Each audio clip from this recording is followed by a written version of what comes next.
Welcome to the live Q&A, where you guys ask me all your questions related to Pokemon cards, buying, selling, and collecting. We're just going to jump into the latest news right here because if you guys know, there was a new announcement here about the set in Japan called Shocking Volt Tackle. They officially revealed more about this set, so you can check it out here. The booster pack artworks shown are Leon's Charizard. So here is some information about the newest set there. You got the artwork on there. We also have, of course, the Pikachu VMax, which is looking pretty sick. So here it is, Pikachu VMax. If you guys can see that, let me scroll down a little bit for you there. Here is the official artwork here for the Japanese set. And of course, guys, if you know the English set, Vivid Voltage, which is going to be coming out in November. We've got so many sets coming up here. But if you guys want more information about this, all of this information can be found on PokeBeach.com. So huge shout out to them for showing all this information. We also got the Orbeetle VMax as well. There's the artwork on that. So we can look forward to a lot of these artworks coming up in November. Of course, here's the Pikachu V, which is another really sick looking artwork there. We've got Electrode. And another really cool thing about this that I like that they're doing in Japan is Pokemon Center stores will be holding a campaign where you can get a Pikachu promo pack for every 6 booster packs of Shocking Volt Tackle you purchase. Each pack will contain one of 5 Pikachu promo cards. So here are the 5 different Pikachu promo cards. There's this one. You also have this one. Got another Pikachu. If you guys like Pikachu, this is the set for you. If you like electric type Pokemon, this is the set for you. And here's the other Pikachu VMAX. Then you can see on the bottom there's the promo. So you can get one of these in, I believe, a pack. So that's pretty awesome as well. So there's all that information. If you guys also did not know, the newest set was just released yesterday, Friday. It is Darkness Ablaze. So here is a booster box of the newest set. You get, of course, the Charizard VMAX, which a lot of people are pumped up about. There's a lot of cool stuff in there. The Butterfree, there is like so many awesome cards. So it's an awesome set that a lot of people are pumped up about to get into. But guys, today is the live Q&A, and you guys know every Saturday morning I go through and I answer all of your guys' questions related to Pokemon cards, buying, selling, collecting, investing, the market, grading, pretty much anything to do with Pokemon cards. You guys can ask that down below. All you have to do is go down to the description. It's probably the second link down there. Click that, go to the form, and put your question in there. You can also add in photos to spice things up a little bit, and just kind of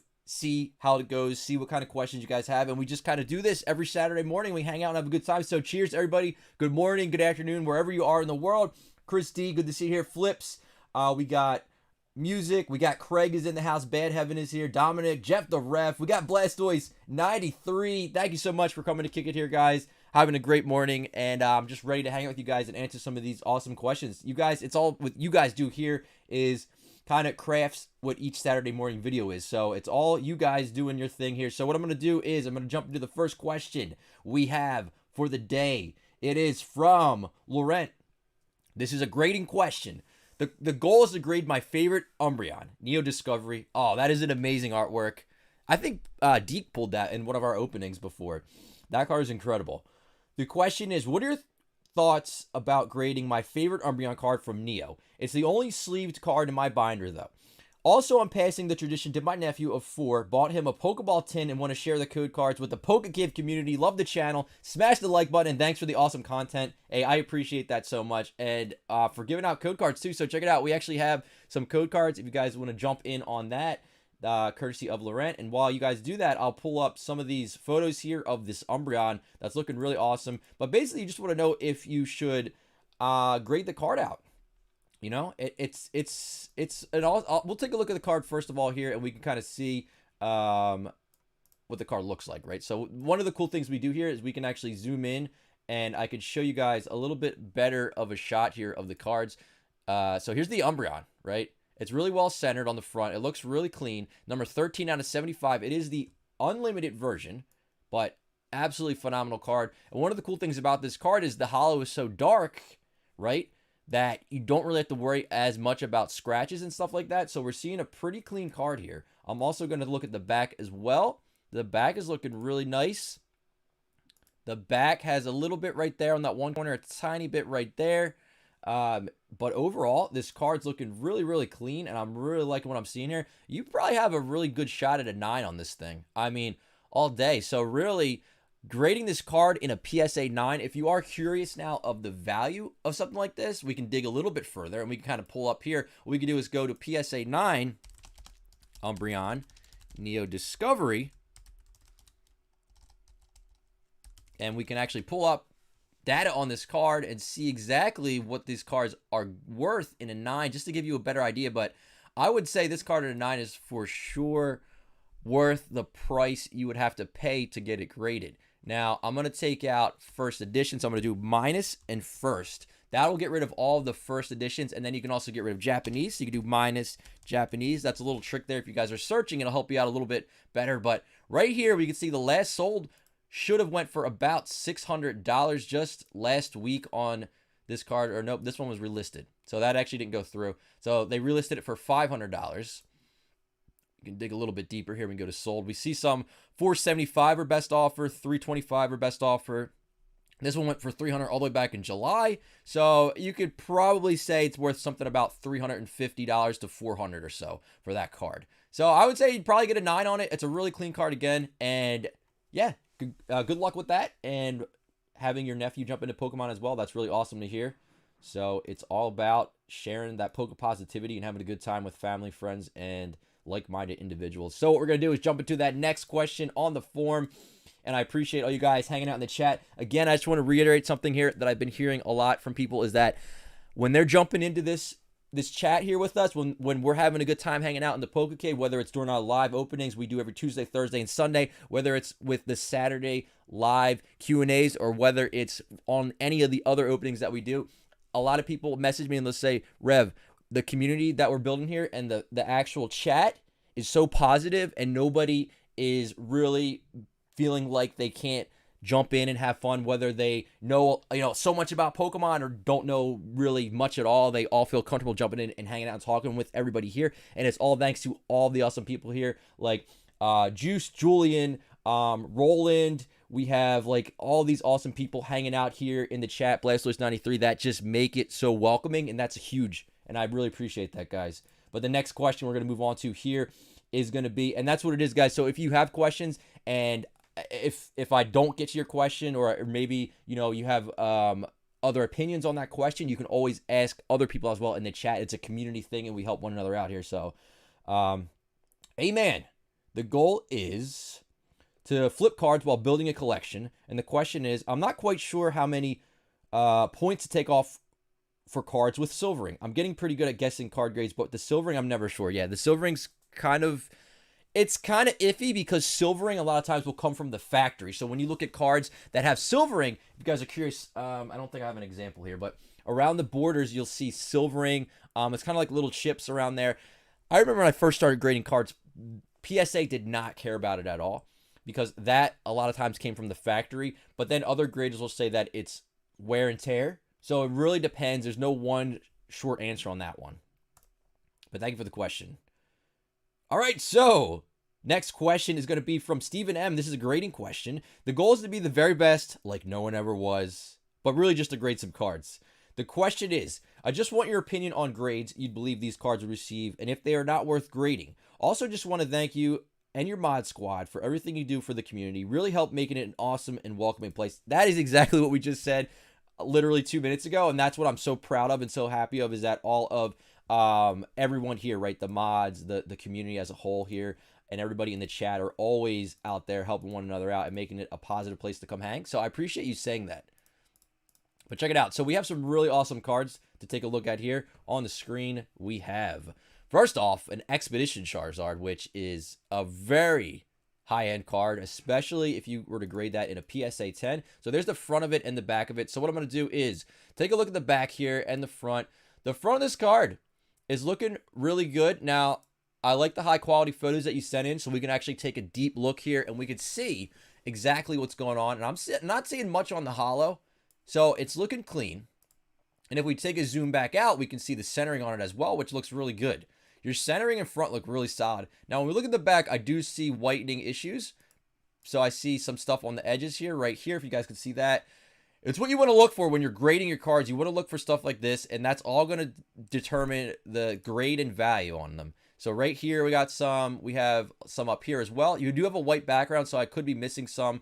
You got it on all those corners. So the front's really clean, but the back is where you're taking the hit. So you're probably looking at something like a PSA 7 to 8. You probably will get an 8. That's my guesstimate, is a solid 8, which is very, very worth it on this card.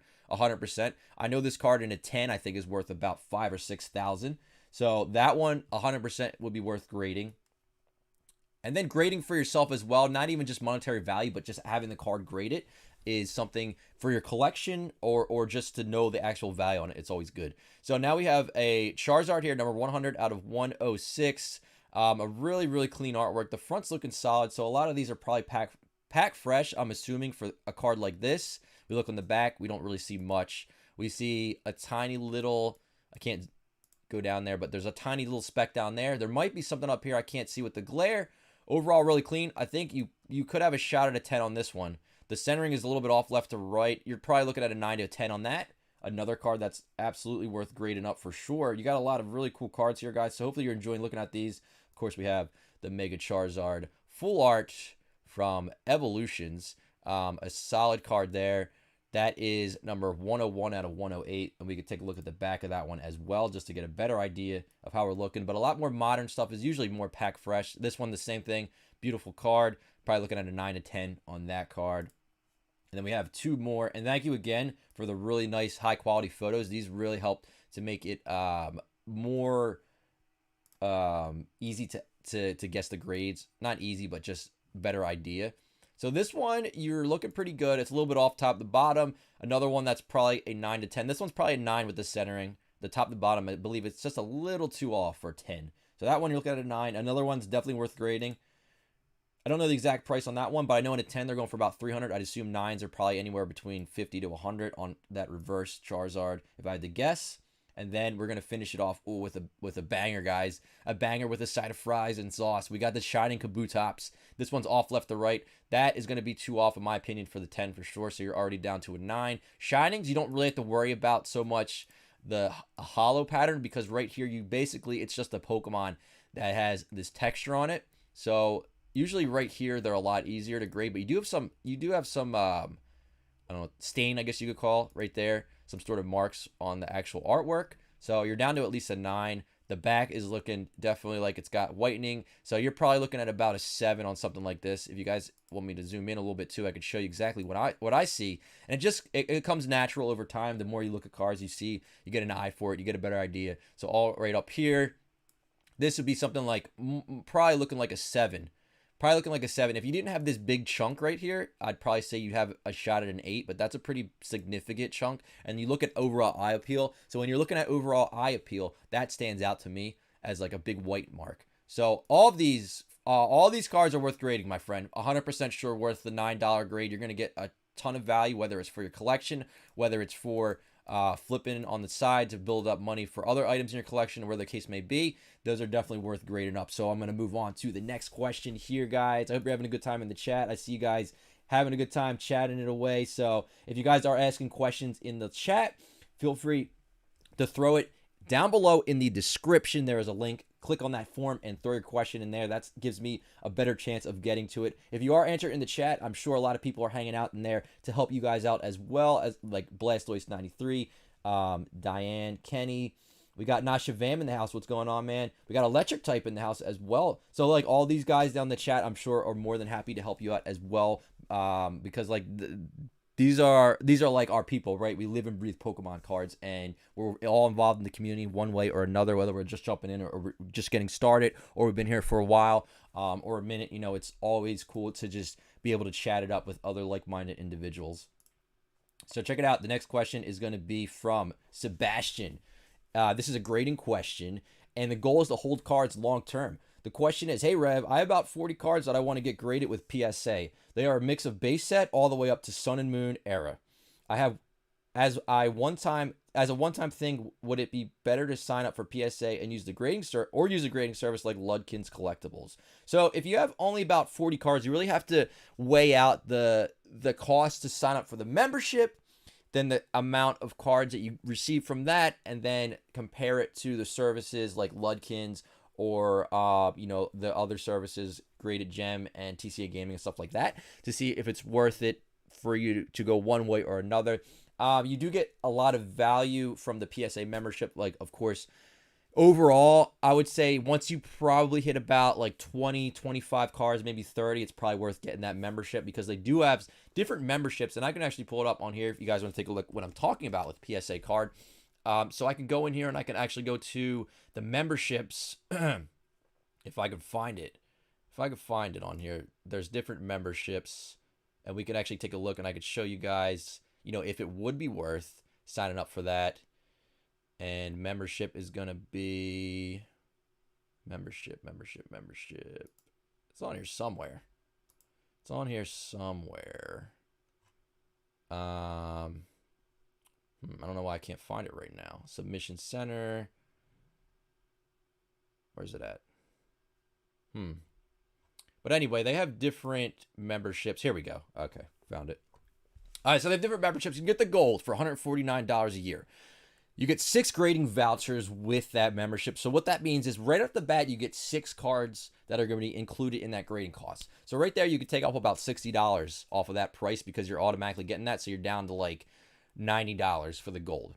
Okay, then the platinum is $249 a year, and you get 15 vouchers. So off of that, you can take off about $150, because you're getting 15 grading vouchers that you can use towards grading cards. Each voucher means you get 1 card graded, so 15 cards.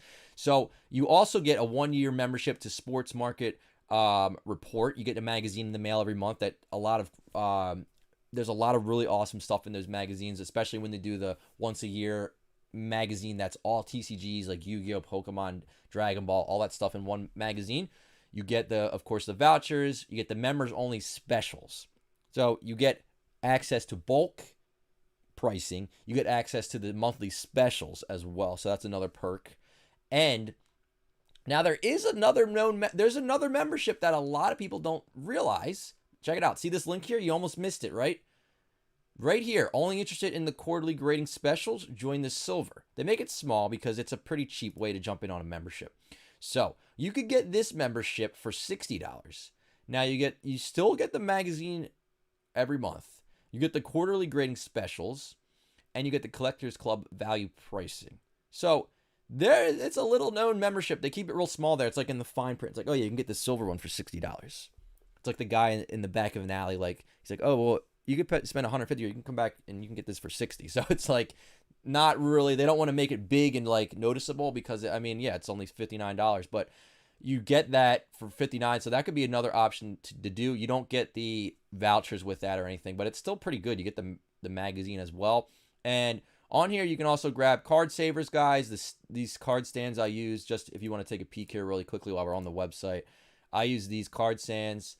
These are $5 each plus shipping. Card savers, of course, you can't find them really anywhere. 100 per pack for $10. They have some, I guess, and just other cool stuff like that. But you can go either way. It depends on how on hands you want to be, really. Hopefully that helps you out there. Best of luck with those 40 cards. Next question is going to be from Tyler S. This is a question, and the question is, hey, Rev, my parents went to Vegas about 15 years ago when I was a kid, and he got this card signed for me. They tell me it was one of the card artists who signed it, but they can't remember who. Can you or anyone in the chat identify the signature? Whoa, okay, let's see what we got here. Wow. All right, this is where all you guys come in and help out. I have no idea, but check this out. So Tyler says, went to Vegas with the family 15 years ago and got this card signed, but we can't identify who it is. To Ty, good luck. I'm thinking maybe Mary something. So guys, if anybody has any sort of idea, I'm going to look on the chat right now, and I'm going to see if any of you guys have an idea. And also, I'm seeing a lot of people throwing in the code cards in the chat as well.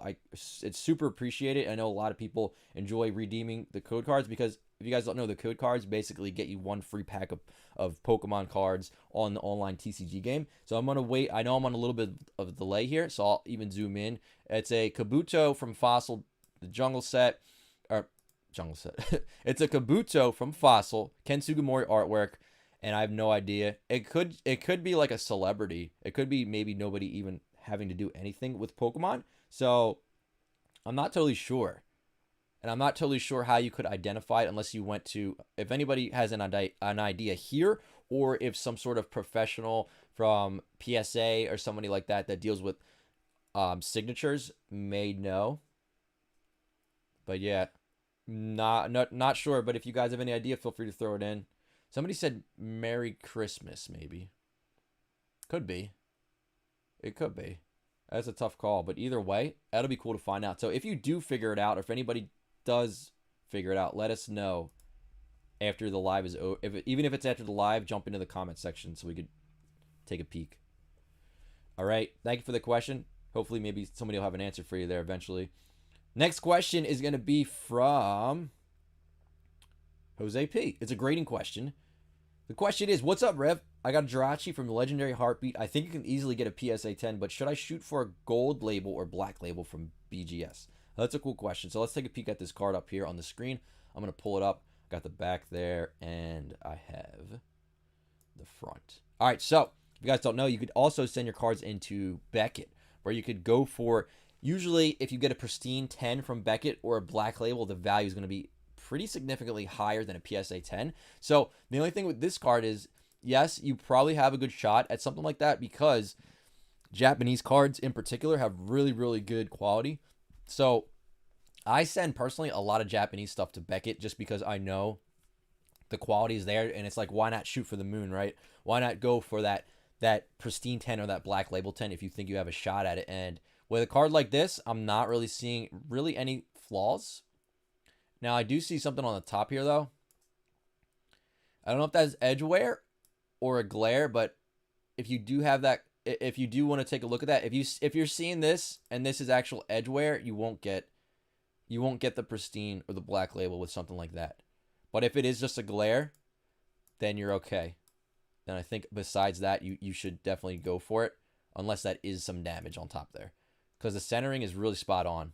I mean, the centering is spot on. The hollow on this is pretty much flawless. I don't see a single thing besides the back of that, unless it is a glare. So thank you so much for that question, and let's move on to the next one here. I'm going to try to get through as many as possible, guys. I appreciate it. I also want to welcome Trainer Sully to the PokeCave membership. Thank you so much for joining up. Make sure you check out the members only community post. It's on the community tab on the channel. You can check that out if you want to try to grab access to the members exclusive opening. That is once a month. The one coming up is at the end of this month, the Ultimate Charizard Hunt. So thank you so much for the support, and I appreciate having you here in the PokeCave.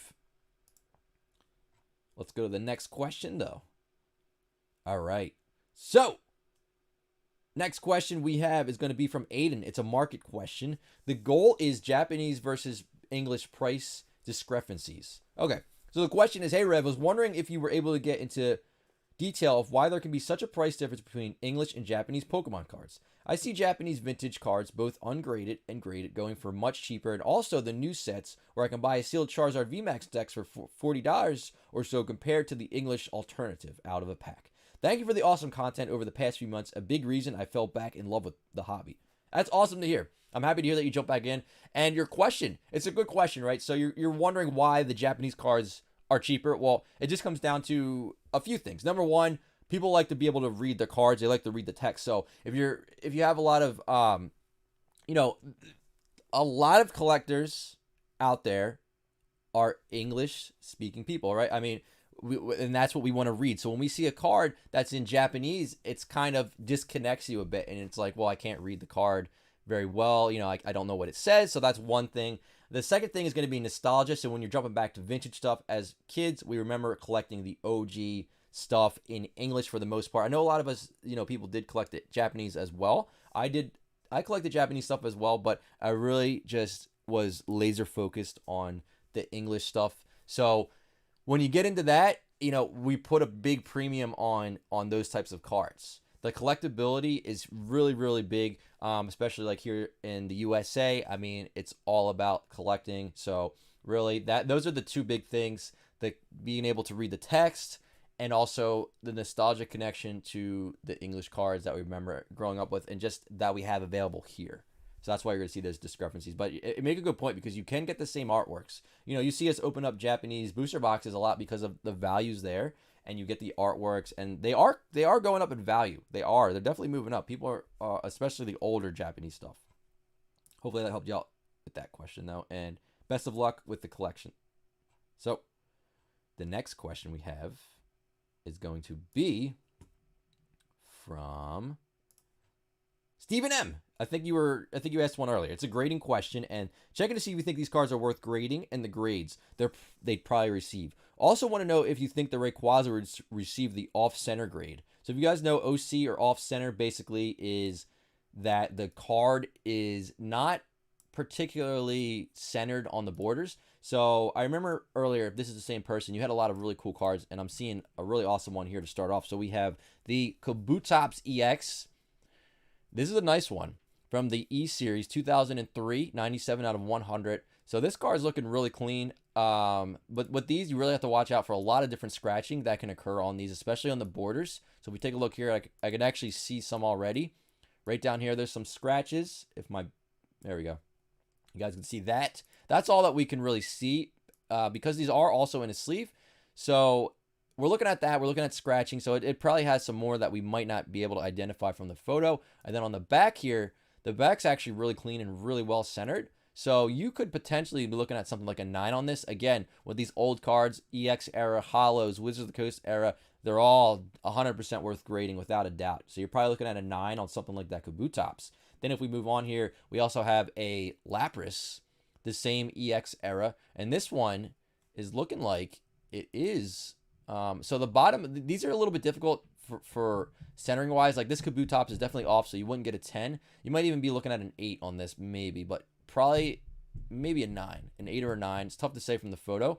Lapras, same thing. The bottom of this, they're thicker, so it's a little bit difficult to tell, but I do see some sort of like edge wear on this a bit on the front.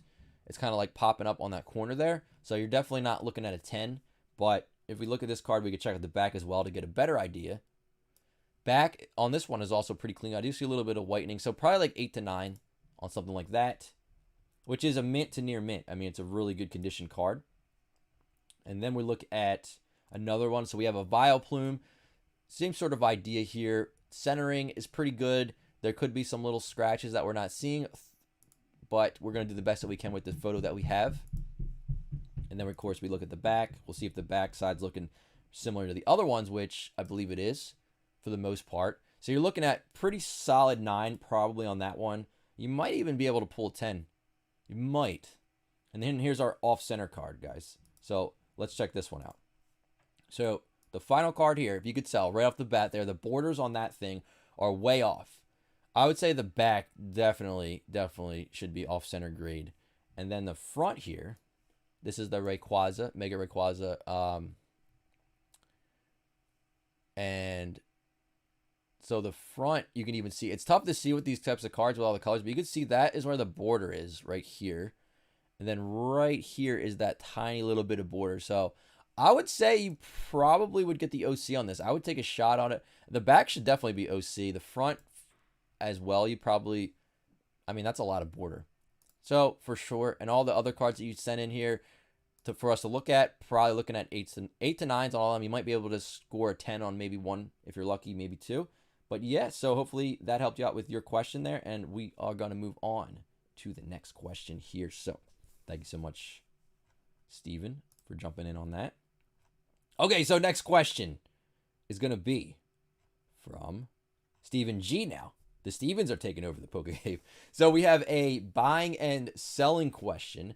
The question is, I pulled Eternatus VMax Rainbow yesterday in your opening. Oh, that's awesome. Congratulations. I remember pulling that thing. Should I send that into PSA even with the wait times and no graded values? Thanks. I'm excited for tomorrow's opening. So that's a tough question. If you're looking for the value, we don't really know, what this card is going to be worth 7 months from now. There could be $1 million on eBay. It depends, but I would say for sure, if it has a shot at a 10, no matter really how many of them are out there, it would most likely increase the value on it. Because if I remember correctly, that was the rainbow. So the highest rarity tier for that card, Eternatus, a very popular Pokemon. Some people have it as one of the top hits in that set. I would probably grade it, to be honest with you. If I had that card, I would grade it. In fact, I think I do have one of those, and I will send it to PSA. So I'd do it. It's worth it for the $9. Definitely going to get more value out of $9. All right, so let me pop into the chat real quick, make sure everybody's having a good time in here. Of course, we got Blastoise 93 hanging out with everybody. So that's awesome to see you here hanging out, as well as everybody else. I want to make sure I didn't miss anything. All right, we're looking good. You guys look like you're having a good time. We got over 400 people hanging out here, so I appreciate that, guys. If you are having a good time, make sure you smash that like button to help out the channel and the video. Truly appreciate it, guys. And if you did share out the video, my share squad, put a hashtag shared in the chat so I can thank you personally for that. Whether it's on Twitter, Facebook, Instagram, wherever else you could share stuff. I appreciate it. All right, so next question is going to be from Diego. The goal is to sell internationally. The question is, do you know of any restrictions importing raw cards, graded cards, or sealed products to the U.S.? Also, how safe is it to sell sealed product through eBay? My concern is that someone will tamper with the box and return. Okay, so check it out. A couple questions there, and there's no problem. Any restrictions on importing, cards, graded cards, sealed product, Pokemon cards in general, you shouldn't have any problem whatsoever importing it to the U.S. So nothing to fear there. And then your other question is, how safe is it to sell sealed product, right? So you always have that chance of somebody opening it up. I mean, they could send you back a rock in the mail. It's really up in the air. It's really going to go by your selling history. So just continuously, if you want to start off with cheaper stuff, you want to start off with single cards, $1, $2 cards or whatever, and just get those going and get your feedback up. Every time you make a sale, shoot over a message saying, hey, if you were happy with the, with everything, shoot me a positive feedback. I would appreciate it. I'll do the same for you. Build it up. Build up 100 feedback, positive feedback, and, get a track record going with PayPal. That's what they look for. The better track record you have with PayPal and eBay, the more that they're going to lean on your side. Okay, so it's not a guarantee though. There's always the guarantee that somebody could buy, an Evolutions booster box from you or whatever, open it up, take everything out, take the hits out, send you back, all open packs, or just send you back a rock or something, really. So it's really comes down to getting eBay to realize that you're a serious seller and that you're not a scammer. But you always have that chance. Just build it up and just I would do it now. I would start now and just start. And even when you buy, right? Get feedback from when you buy. So if you're buying stuff off eBay, the same thing. Just say, hey, I purchased this from you. It was awesome. I thank you so much. I sent you feedback. If you could do the same for me, I'd appreciate it. And then that's how you can build that up. But nothing's 100%. All right. Check it out. Next question is from Batdro. It's a collecting question. The question is, what's your thoughts on double sleeving Pokemon cards? Should we do it, or is penny sleeves enough? So penny sleeves should be enough. I mean, double sleeving, if you're talking about putting it in 2 penny sleeves, or if you're talking about, you can always put it in a top loader or a card saver as well. Or if you're talking about in binders, a lot of people like to put them in penny sleeves and then put it into the binder as another layer. You could do that as well. There's no right or wrong way to go about it, but I would, if you're using a penny sleeve, 1 sleeve would be fine. If you're talking about double penny sleeving. All right, so check it out. The next question is from Noah. This is a grading question. Hey, Rev, I'm sending off a bunch of cards to PSA this week. Pokemon and Sports. I have Dark Charizard and Dark Blastoise that I'm debating on sending off. I know they aren't in the best of condition. My guess would be PSA 5 to 6. Are they worth even sending in, or am I better keeping them raw? Will the value increase no matter the grade because of the encapsulation? My sole purpose of submission isn't for resale. These would probably stay in my PC, but I don't want to kill the value in case I decide to sell them in the future. I've included some pictures. Thank you. Okay, so check it out. Dark Blastoise and Dark Charizard. I'm going to tell you right off the bat, without even looking at the photos, but I will pull up the photos, is that no matter what the grade is on something like these, I mean, you're talking about really sought after Wizards of the Coast era cards, and then we're even dialing it down to starters, and then we're dialing it down to Charizard and Blastoise. And they're the dark version of them, which is really sought after. Now, I'm pulling these up right now, and I'm seeing that these are looking real nice. I mean, overall, like, real nice in a sense of, like, nothing too crazy. Like, yeah, there's scratches here, but the centering is looking pretty solid. It's off, looks like it's off a tiny bit. I can't tell if that's the angle or not, but the front, then you got the back there. Yeah, you have whitening on the tops and bottoms. I mean, you're probably looking at something like a 7 on a card like this. Just really quickly judging that. But either way, it's worth it to encapsulate it, in my opinion, because you set a value. It's the value isn't really up in the air anymore once you get a card graded. So that makes it very easy to assess a value on something. Having a loose card, it's up in the air. Nobody really knows what it's going to grade and everything like that. And then the Blastoise is in a little worse condition. So this something like this, you'd probably be looking at more like a 6 or so. I think you might have even said that. A 5 to 6.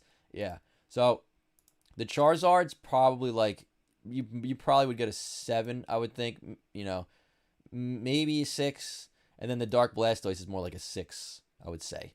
So with that being said, though, you're not really worried about the value. You just want to really just hang on to them. And then you want to just protect it. So it will protect it. It'll keep it in there. Whatever the condition is now, it'll be that forever inside the PSA case. I mean, unless you get it, you know, if it goes underwater, you get flood. They're not waterproof or, you know, anything like that, or leave it in the sun. That's one thing I actually don't think I've really ever brought up here, and I think something that I should mention is don't leave your cards where sunlight hits it. You want to put stuff in where they're not getting, you know, the UV rays, really. So what you want to do is put it in a darker place, and if you do have them in a room, get darkening shades or blinds so you can put it in a room, and because over time, I have displays of empty booster boxes, and over time, I've had the sun hit on them, and they fade. You'll be very shocked at how quickly stuff will fade in the sun. So keep stuff out of the sunlight, even if it's in a PSA case. It's not going to protect it from the sun, even though they say it might a little bit, but it's really you got to be careful of that. Even though you're going to protect it from stuff happening, you know, like, you know, scratches and stuff like that, but sunlight, water damage, stuff like that could still be possible, so just be careful. But yeah, I'll definitely grade them up for sure. Let's move on to the next question, guys. So we have coming up, we got a lot of questions coming in, guys. I still have a good amount of time left, so I think I might be able to get to a lot of people's questions here today, if not almost everybody. So if you haven't put a question in yet, you still have time. I still think I can get to questions coming in even later in the video right now. So next question here. Laurent is back with a part 2 question.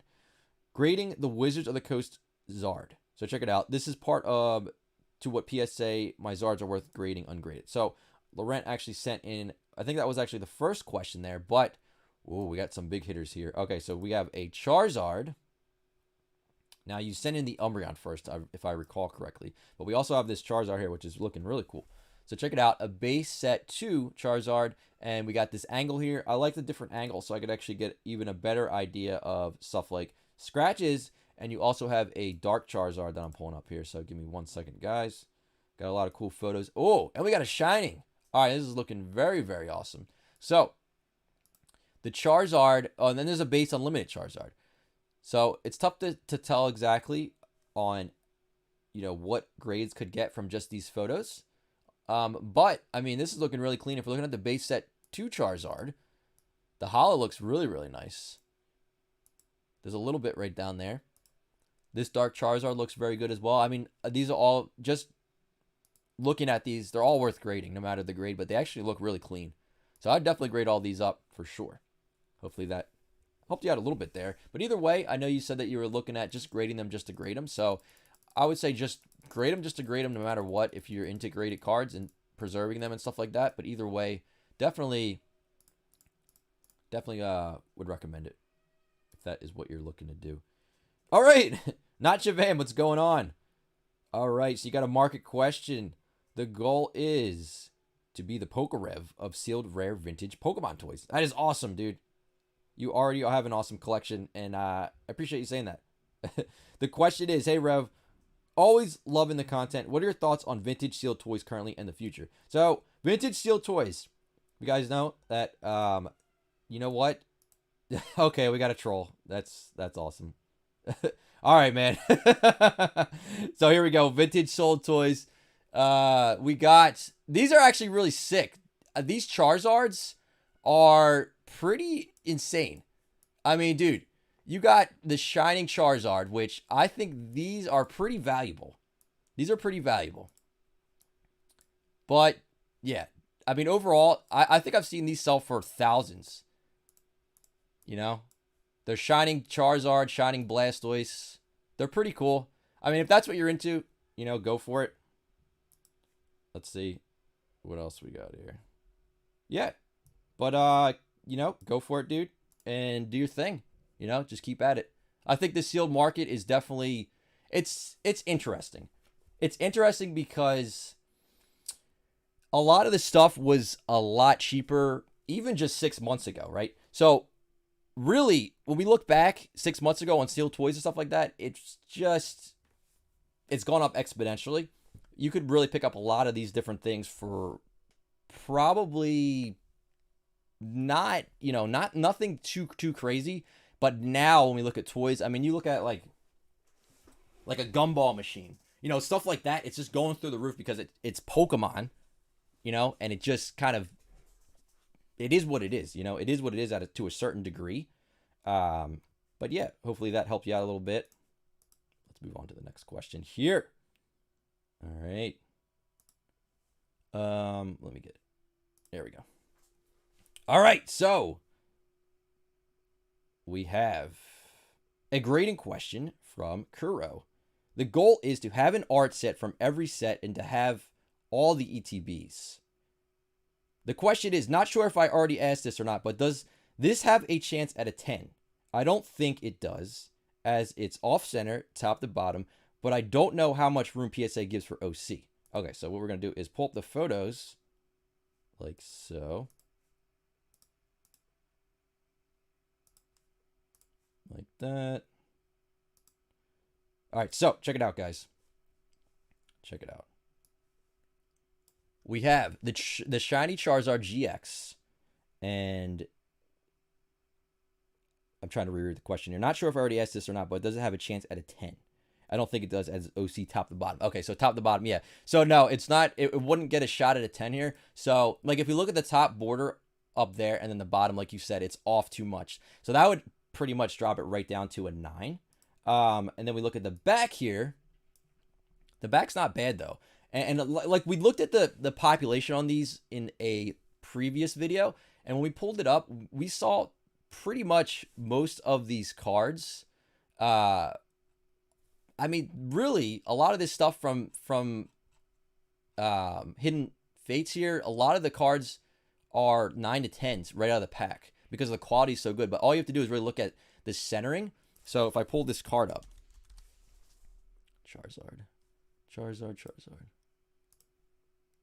There we go. Okay, so Charizard GX, and then we look at the 10s, right? So there's 1,200 10s and 400 9s, and then there's only 58 8s. And then the rest is like, basically, there's no lower grades than that for the most part. So really, when you look at this, this is what we're looking at here. The shiny Charizard GX, 1,200 to 10, 400 and a 9. So really, most likely, the odds are a 9 or 10 out of these right out of the pack. So with this card, though, you know, you're looking at probably a 9 there for sure. You're probably looking at a 9 just because of the centering. But then you look at the back of it, and the back's really clean on these. But hopefully that helped you out a little bit there. Got to remember to switch the screen over sometimes. I think I forgot. I think I forgot to switch it over for a second there. Apologies, guys. But all right, here we go. Next question is going to be from Caden. The goal is to collect every full art trainer in English and Japanese. The question is, where do you buy Pokemon Center Japan exclusive items from the website? So basically, you could go on there and Japanese stuff exclusively. A lot of times, though, you need a middleman. So when they have exclusive drops in Japan, especially like for the 20th anniversary stuff, I remember a lot of it, you need somebody in Japan to middleman it to you. So if you guys are looking for getting certain items for the 25th anniversary, I would work on getting somebody in Japan that will middleman for you, or somebody that could have access to it, because a lot of it you need a middleman. So I would try to work on something like that. Next question is going to be from Suicune. Is a buying and selling question. The goal is to collect one of every EX and GX card ever released. The question is there any good modern investments like cards, sets, or sealed products you recommend? A lot of the newer sets are selling out really fast, and some of the older Sun and Moon booster boxes have already doubled. What's your thoughts on this? So it's a little open-ended, right? So modern stuff, it's tough because really, when we look at older stuff, I'm talking like older stuff, like Wizard of the Coast, EX era, all that stuff, you can really pick pretty much any set from back then and grab it, and it's gonna be, a lot of that stuff is really still moving up in value a lot. So just based on the fact that it's old, it's vintage, they're not making it anymore. It has that like old school feel to it. But then we look in modern, right? You got to be careful because with modern stuff, we don't know. You don't know how much is out there. You don't know if they're going to reprint it. And it's just overall with the modern, you have to be careful. And with modern, I always recommend just going with sets that are popular, that are really popular, that have really good chase cards. I feel that's like the safest way to go. Because when you start going into modern sets that have no appeal, like there's no chase, there's no really big cards that people are going for, it gets a little bit iffy. Excuse me. So with modern stuff, I tend to stick to like Evolutions, Burning Shadows, Hidden Fates, Shining Legends, what else? Team Up, Unbroken Bonds. I tend to stick with those types of sets that are really popular. And it's tough to say what the future is going to hold with them. A lot of them have doubled. I mean, Burning Shadows, I believe, is like $250 a booster box now. And they were $150 maybe a month or two ago. And then, before that, $125. So it's tough to say the future on modern. I would just be very careful with modern stuff in particular, just because it's the easiest entry point. It's the easiest to access product, and it's the most affordable. With that, you get a lot more people that buy and sell into it. A lot of people that are just, buying, flipping, selling, and moving, and all kinds of stuff. When you get into the older stuff, the older it gets, I feel like the safer it is. Hopefully that helped you out a little bit there, though. There's no one right answer to that. But next question is going to be from Alex. The goal is to invest. And the question is, what do you think of the Shining Legends Super Premium boxes only being $120? When the Lugia is selling for $500 and the PSA 10 and $150 and PSA 9 getting Shining Celebi, other promos, and 10 back. So we actually did talk about this in this live before, actually, one time. And it's pretty funny because Pokemon Center had a drop of those. It was a limited drop, and we saw it. One of the viewers on here brought it up, and we pulled it up, and they had them for, I forget the price. I think they were maybe $80, I'm going to say. And even at that price, it was a crazy good deal. And like you said, you get all the promos in there. So I'm actually going to pull it up on the screen so we can take a look and you guys can actually see what's going on here with those. So Super Premium box. I mean, I'm sure right now a lot of people bought them and they are selling them from the Pokemon Center website. So what we can do is we can pull it up and see what they're going for right now. But even at 100 something, like you said, I think they're a really good deal. I think they're a really good bargain. So what we're going to do is we're going to switch over to Chrome browser, and then we're going to take a peek here and see what these are selling for. And I'll show you guys exactly what's in here if you are curious. So here's a better shot of it. So it looks like you're going for about 120, 130, about 130 with shipping, 140 on some of them. I can't really zoom in on this one, but you guys kind of see here, you get the Ho-Oh Rainbow, you get the Pikachu, the Celebi, and the Lugia. Those promos alone make it way worth it if they come back. In, like you said, the Lugia is selling for $500, the PSA 10 and $150, and then as a PSA 9, and you get Shining Celebi and the other promos, and then you get 10 packs of Shining Legends. You get the Shining Legends playmat, I think it is, and then the figure. I mean, I think it's a really good value. Even at the price of 120, 130, probably even more than that, honestly. But yeah, I think they're really good value for sure. Hopefully that helped you out a bit. It's these things that you guys got to look for in the market to really kind of go for it and kind of, you feel these things out. You get a feel for it as you keep going with Pokemon cards more and more, and you get an eye for it. But, all right, so check it out. Let's see. This is from Devin H. It's a collecting question. The question is, unfortunately, I'm stuck at work, but after watching the Japanese booster box opening the other night, made me think about my collection. Thought I would show off some of my Japanese card collection, and these cards have not left the binder in 20 years. All right, so this is awesome. You guys can send this stuff in too. If you have like cool stories or like just like some really awesome collection that you want to show off, you can always throw that in the form on there as well. It's always fun to see a lot of that stuff. I remember some people told stories of how they found stuff at antique stores and, you know, stuff like that. So this is cool. We have a binder of cards if you guys want to check it out here. Let's take a peek. Switch over the screen here so you guys can see it. We have a bunch of Japanese holo cards, and you know, Devin saw the Japanese booster box opening and thought about their collection and just wanted to show off some of the cards. They haven't left the binder in 20 years, so you got a lot of really cool stuff there. You got Giovanni's Persian from Gym Challenge. We actually didn't pull that one somehow out of Gym Challenge. I don't know how that happened, but we didn't get that card. We got the Electrode from Jungle, Rocket, Blastoise. So a lot of really cool holos in that binder. As well as over here, we got a bunch of cool stuff. The Gyarados, you guys saw us pull that one. We got the other Gyarados from Gym. We got Moltres from Fossil. We got a lot of really cool cards. There's the Blaine's Charizard. That's amazing. We actually pulled 7 of those on the one live the other day, last week. That was awesome as well. So it's really cool to see all these cards. Thanks for sharing. Let's see what else we have going on.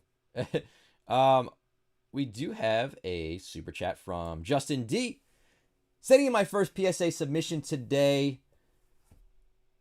Sending a couple Charizards and a legendary Hypno you open on the channel. Wish me luck. Oh, that's awesome. That's awesome. Best of luck with the grades, Justin. And thank you so much for the super chat. I appreciate you being here. I appreciate the support. Let's see what else we have going on in this form.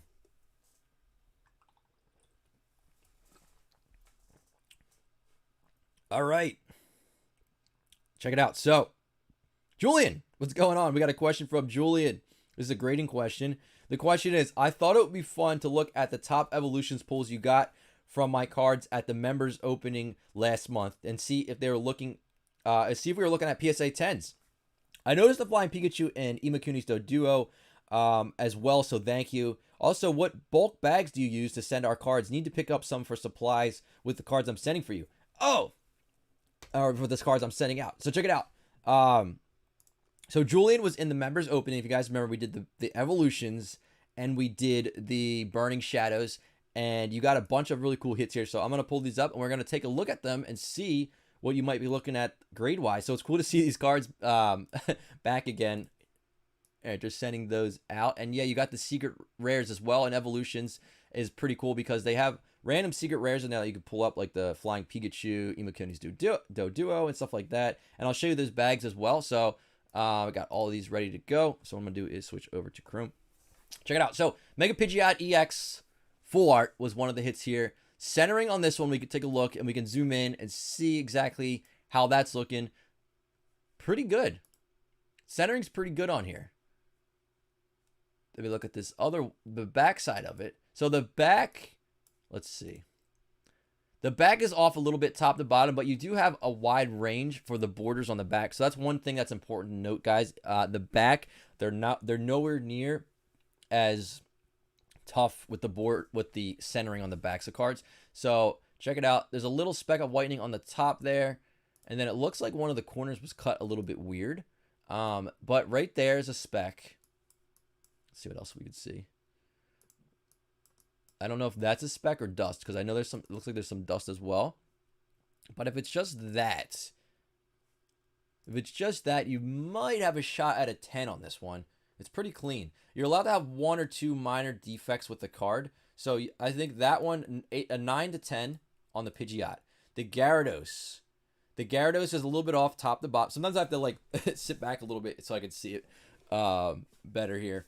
But yeah, the top to bottom, it's off a little bit. So that could bring it down to a 9.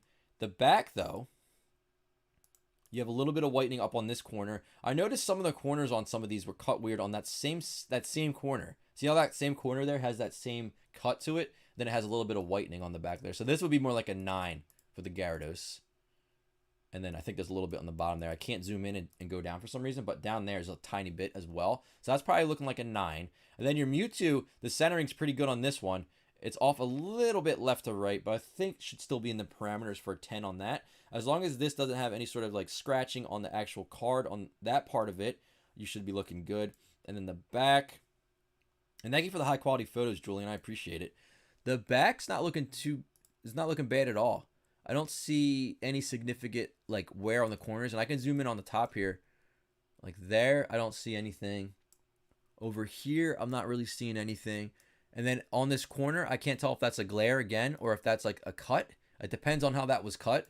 But this one looking like a 9 to 10 probably. So those are my estimates.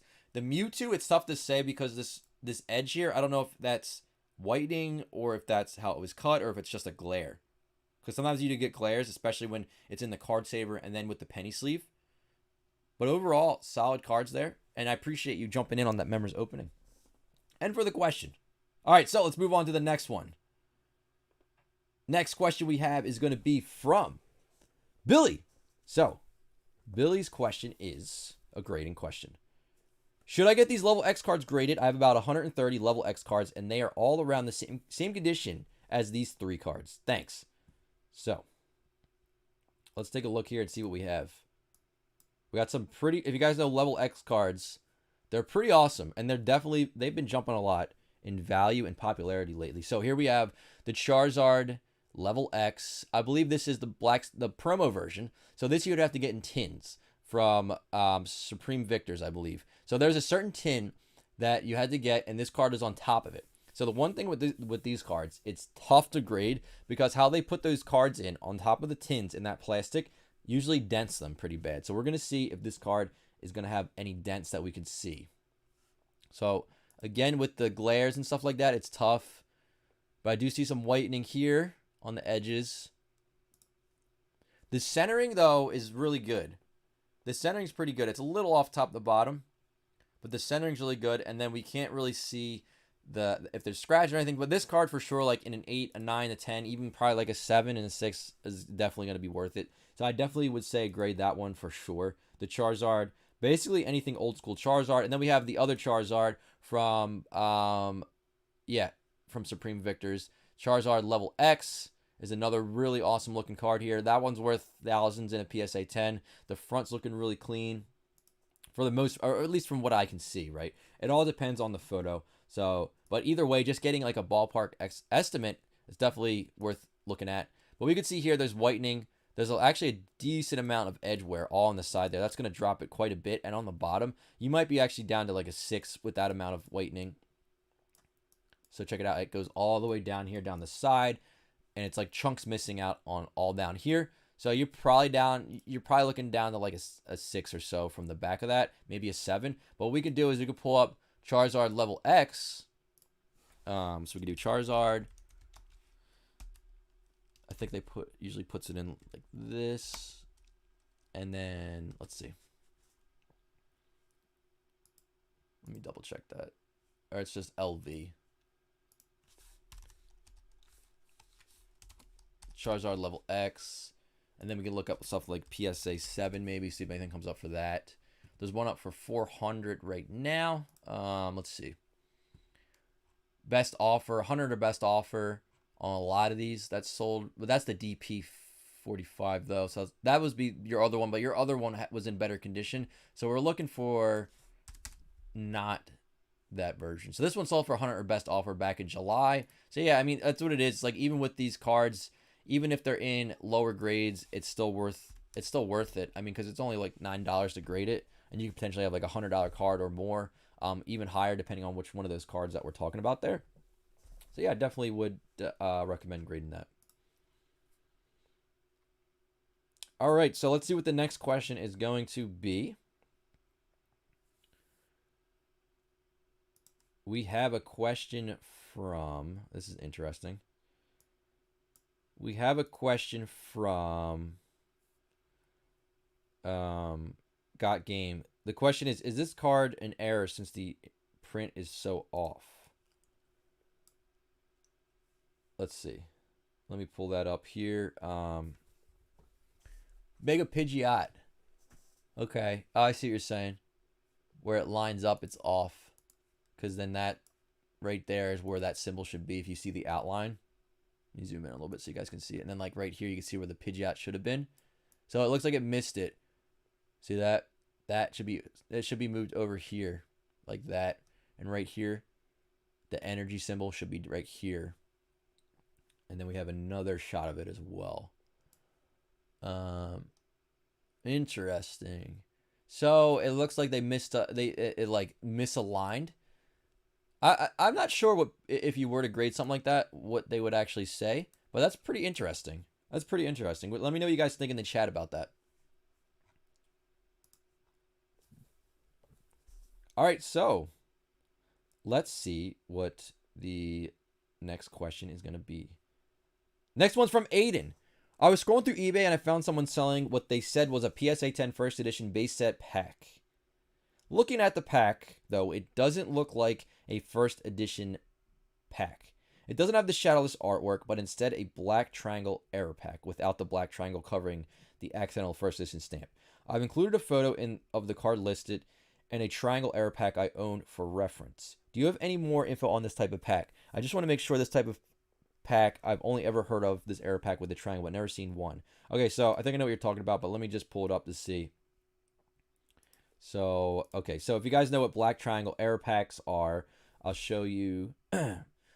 I've seen, okay, so for those of you who don't know, this is called a black triangle error pack, right? So basically, what they say happened here was Pokemon did a very, very short print where they had these packs that had the first edition stamp on them. So you guys could see it. I can zoom in. Thank you for the high quality photo so we can get really close here. So if you see this, it looks like there's a stamp right there, and it is. It's a number. It's a first edition stamp. What happened was people said that Pokemon had a bunch of these left over from first edition base set, and they wanted to reuse them. So someone thought to just put a black triangle to cover it up. So you can actually get these from regular base set unlimited booster boxes.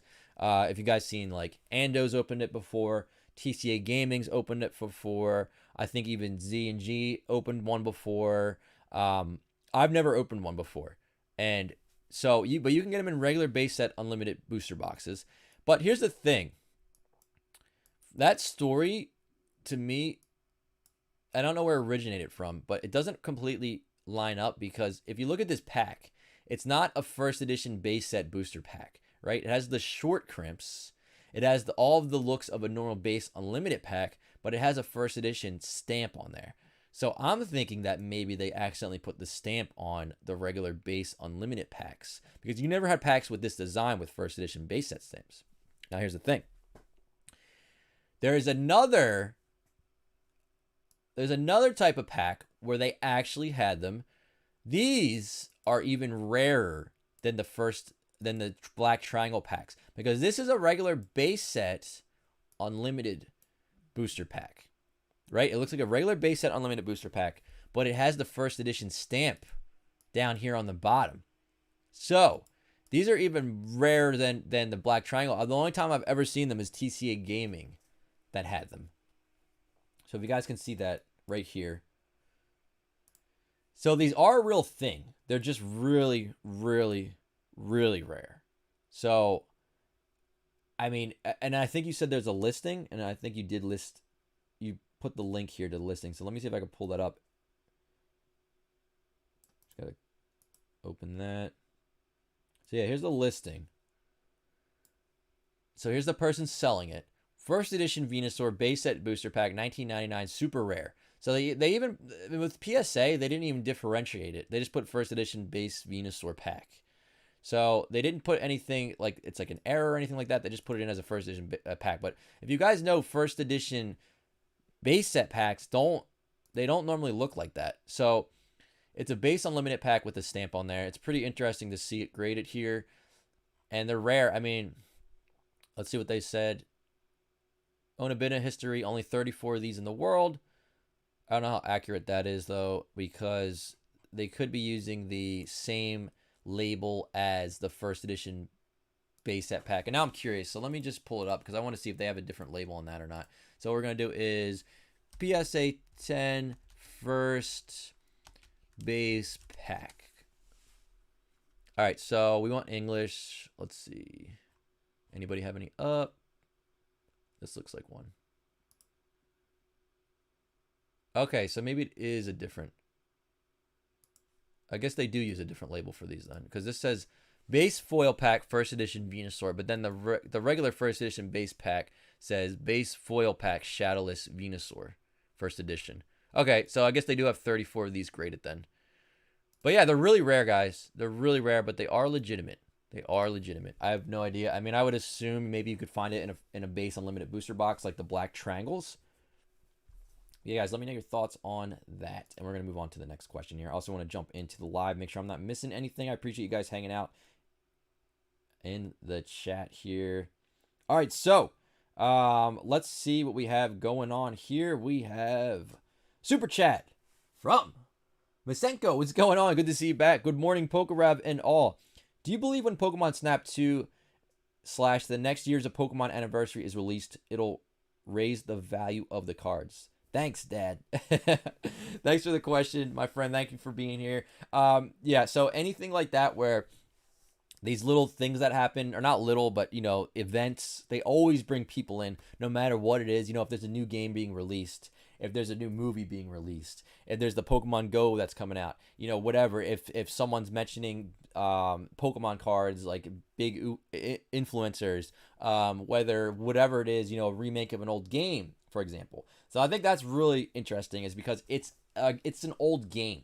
That's the thing, right? Pokemon Snap was released a long time ago, back in the day for Nintendo 64. I don't know the exact release date on it, maybe like 98, 99. So then the second one is being released, if you guys don't know, it's like over 20 years later. So that's going to be huge. And I think it's going to be big because that targets specifically old school collectors, old school Pokemon players, you know, there's people that grew up with Pokemon. They're going to hear, oh, Pokemon Snap is coming out. And I remember playing that as a kid, and there's a second one, so that's going to be nostalgia driven, right? And that's going to pull people in for sure. I mean, I know Detective Pikachu did it, everything, all these things always bring more people in. And when more people come in, that's more demand. More demand, you know, less supply, higher prices, yada, yada. So that's like the thing there.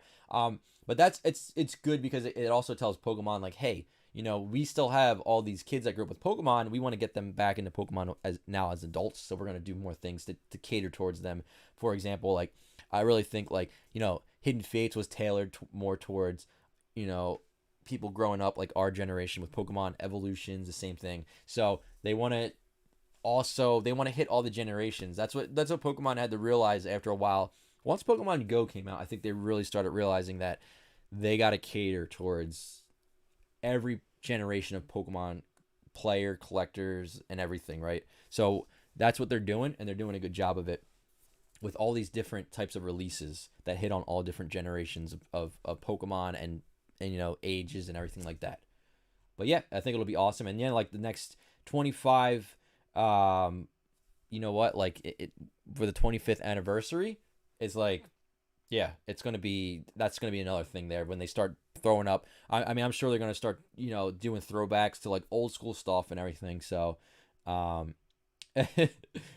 Sean says, all us old dudes went nuts. Yeah, I know. When we saw that XY evolutions, Pokemon Snap, 100% went nuts.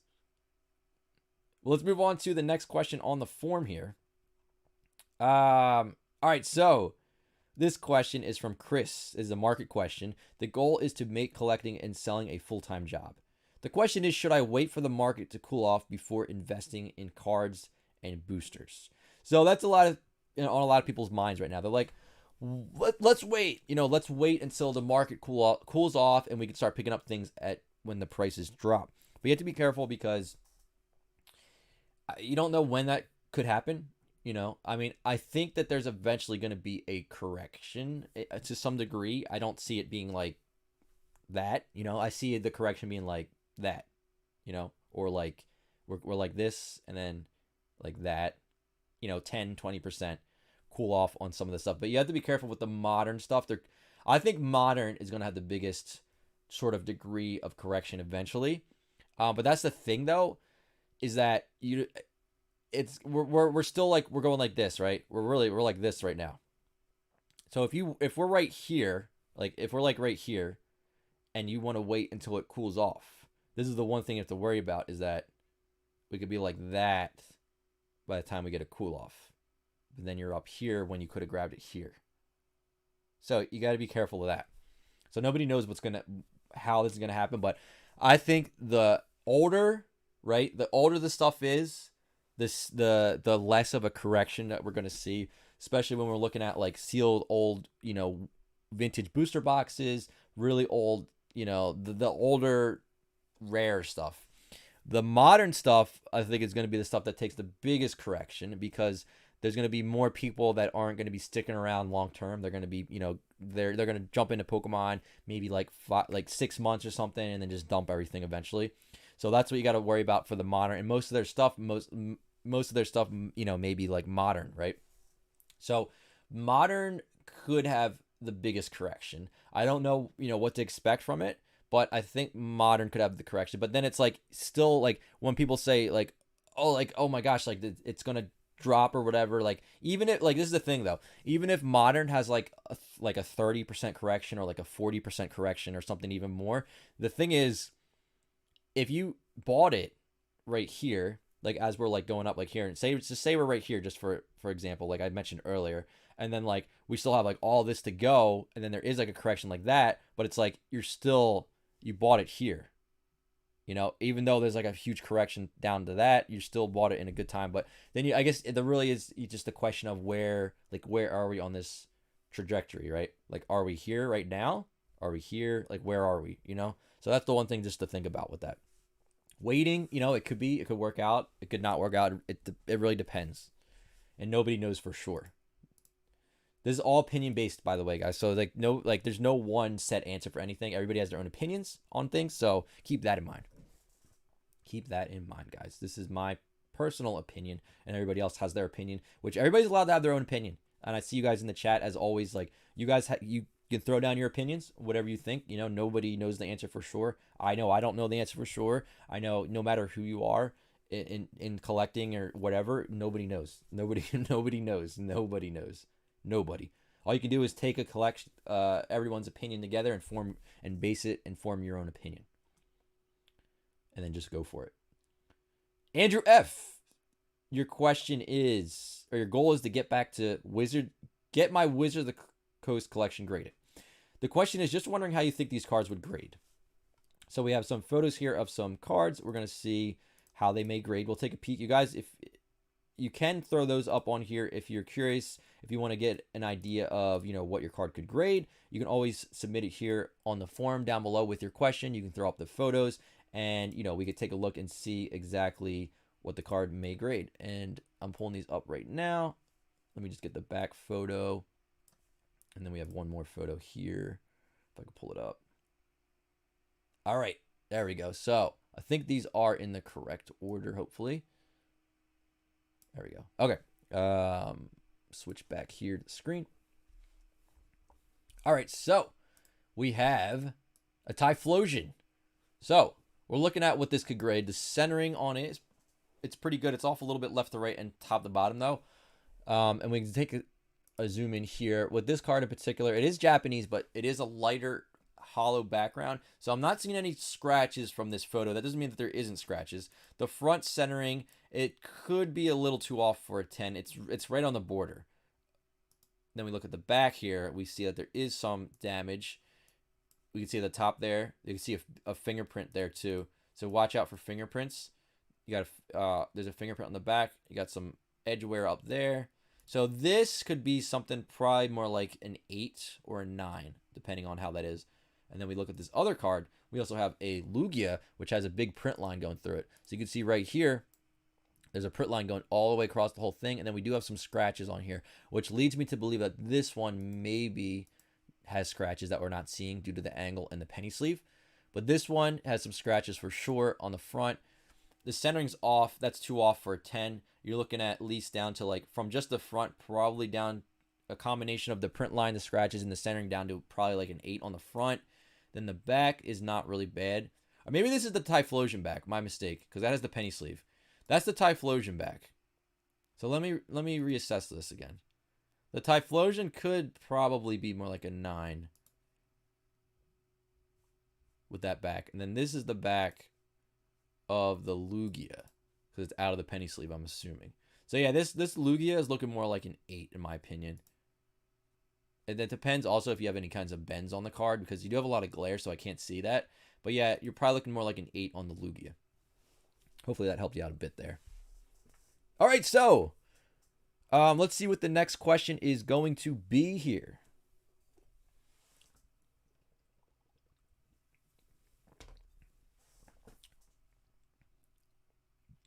All right.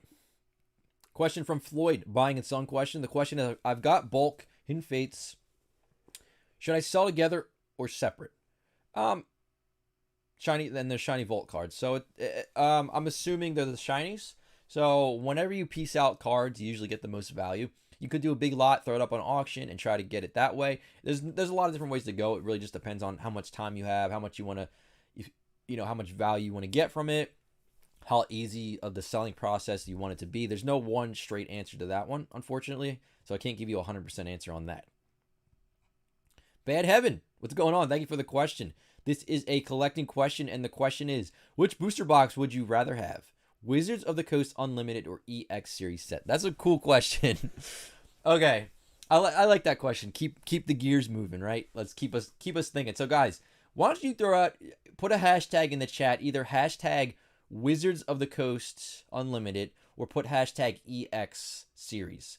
I'm curious of what you guys think of that as well. But for those you don't know, Wizards of the Coast, so like unlimited version. So like if this was an unlimited, we're talking about a jungle unlimited booster box. Would you rather have that or an EX era box? Which, if you guys know, I can even throw on the screen here so we can even look a little further and get a little better of an idea here. While you guys throw that in, I'm going to X out my 50 tabs that I left open so my computer doesn't go crazy here.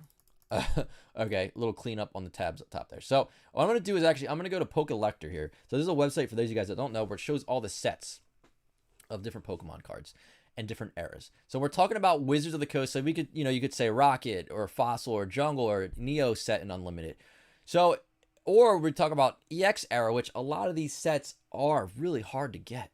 I mean, EX era, a lot of these EX era boxes are actually more difficult to get than a Wizards of the Coast box. So it really depends. It really depends. It's a cool question. I think for my personal collection right now, what I would be lacking on are EX era boxes. So I would probably personally go for, like, if I could get a Holland Phantoms box, if I would have that versus like even like a Neo set, I'd go with a Holland Phantoms, just because for me personally, I'd love to grab a Holland Phantoms box or like a Delta Species, stuff like that. But there's no right or wrong answer on that, but that's a cool question. Thanks for keeping us thinking. So I want to see what you guys think. We have a lot of people saying EX. A lot of people are saying Wizards of the Coast, though. It looks like it's pretty even. It looks like it's about like 15 to 15 right now. Pokemon Charizard says, well, what if EX was Deoxys? So yeah, Deoxys would be the most expensive EX era booster box. So if you put that, so let's do a comparison. We do an EX Deoxys versus the highest priced unlimited Wizards of the Coast set, which would be either Skyridge or Destiny, right? Yeah, either Skyridge or Destiny. So I guess it comes down to, would you rather have a Skyridge, a or a Neo Destiny Unlimited, or a Deoxys? That's a tough one. That's a tough one. That's a really tough one. But it's cool. There's no right answer to that one. Thank you for the question. You guys have the best questions. All right, so Jesse R., the grading question. I have a card that I found in my old collection. Should I get it graded? If so, what do you think it will grade? I have a card that I found in my old collection. Okay, let's see what the card is. Ooh. Okay, so this is cool. We actually have a Jolteon from Skyridge. So I'm going to pop that up there. All right. Jolteon from Skyridge. We have here. I could see it's got creases on it. So right off the bat, when you start seeing creases, you're going to drop automatically down to a 6. So right here, if you guys see that, and right there.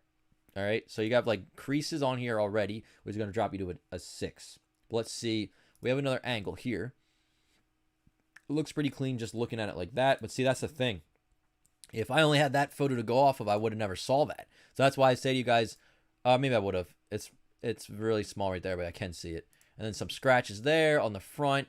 So right now, I'm thinking 6. And then, of course, there is another bend. There's another photo. Let me see if I can get a back shot, too. Okay, here's a back shot. Back's really pretty good, though. I mean, you do have some corner wear. If we zoom in here. And you have, like, some dirt and stuff. So, yeah, I mean, this card's been around a little bit. It's not, like, the worst of shape. But, like, you're probably looking at, like, a 6 on something like this. So, you know, if it were to get a 6, again, this is Jolteon Hollow from Skyridge. So, if it was to get a 6, if you're looking at values, we could take a look on here. And we could see, you know, PSA 6... Jolteon from Skyridge.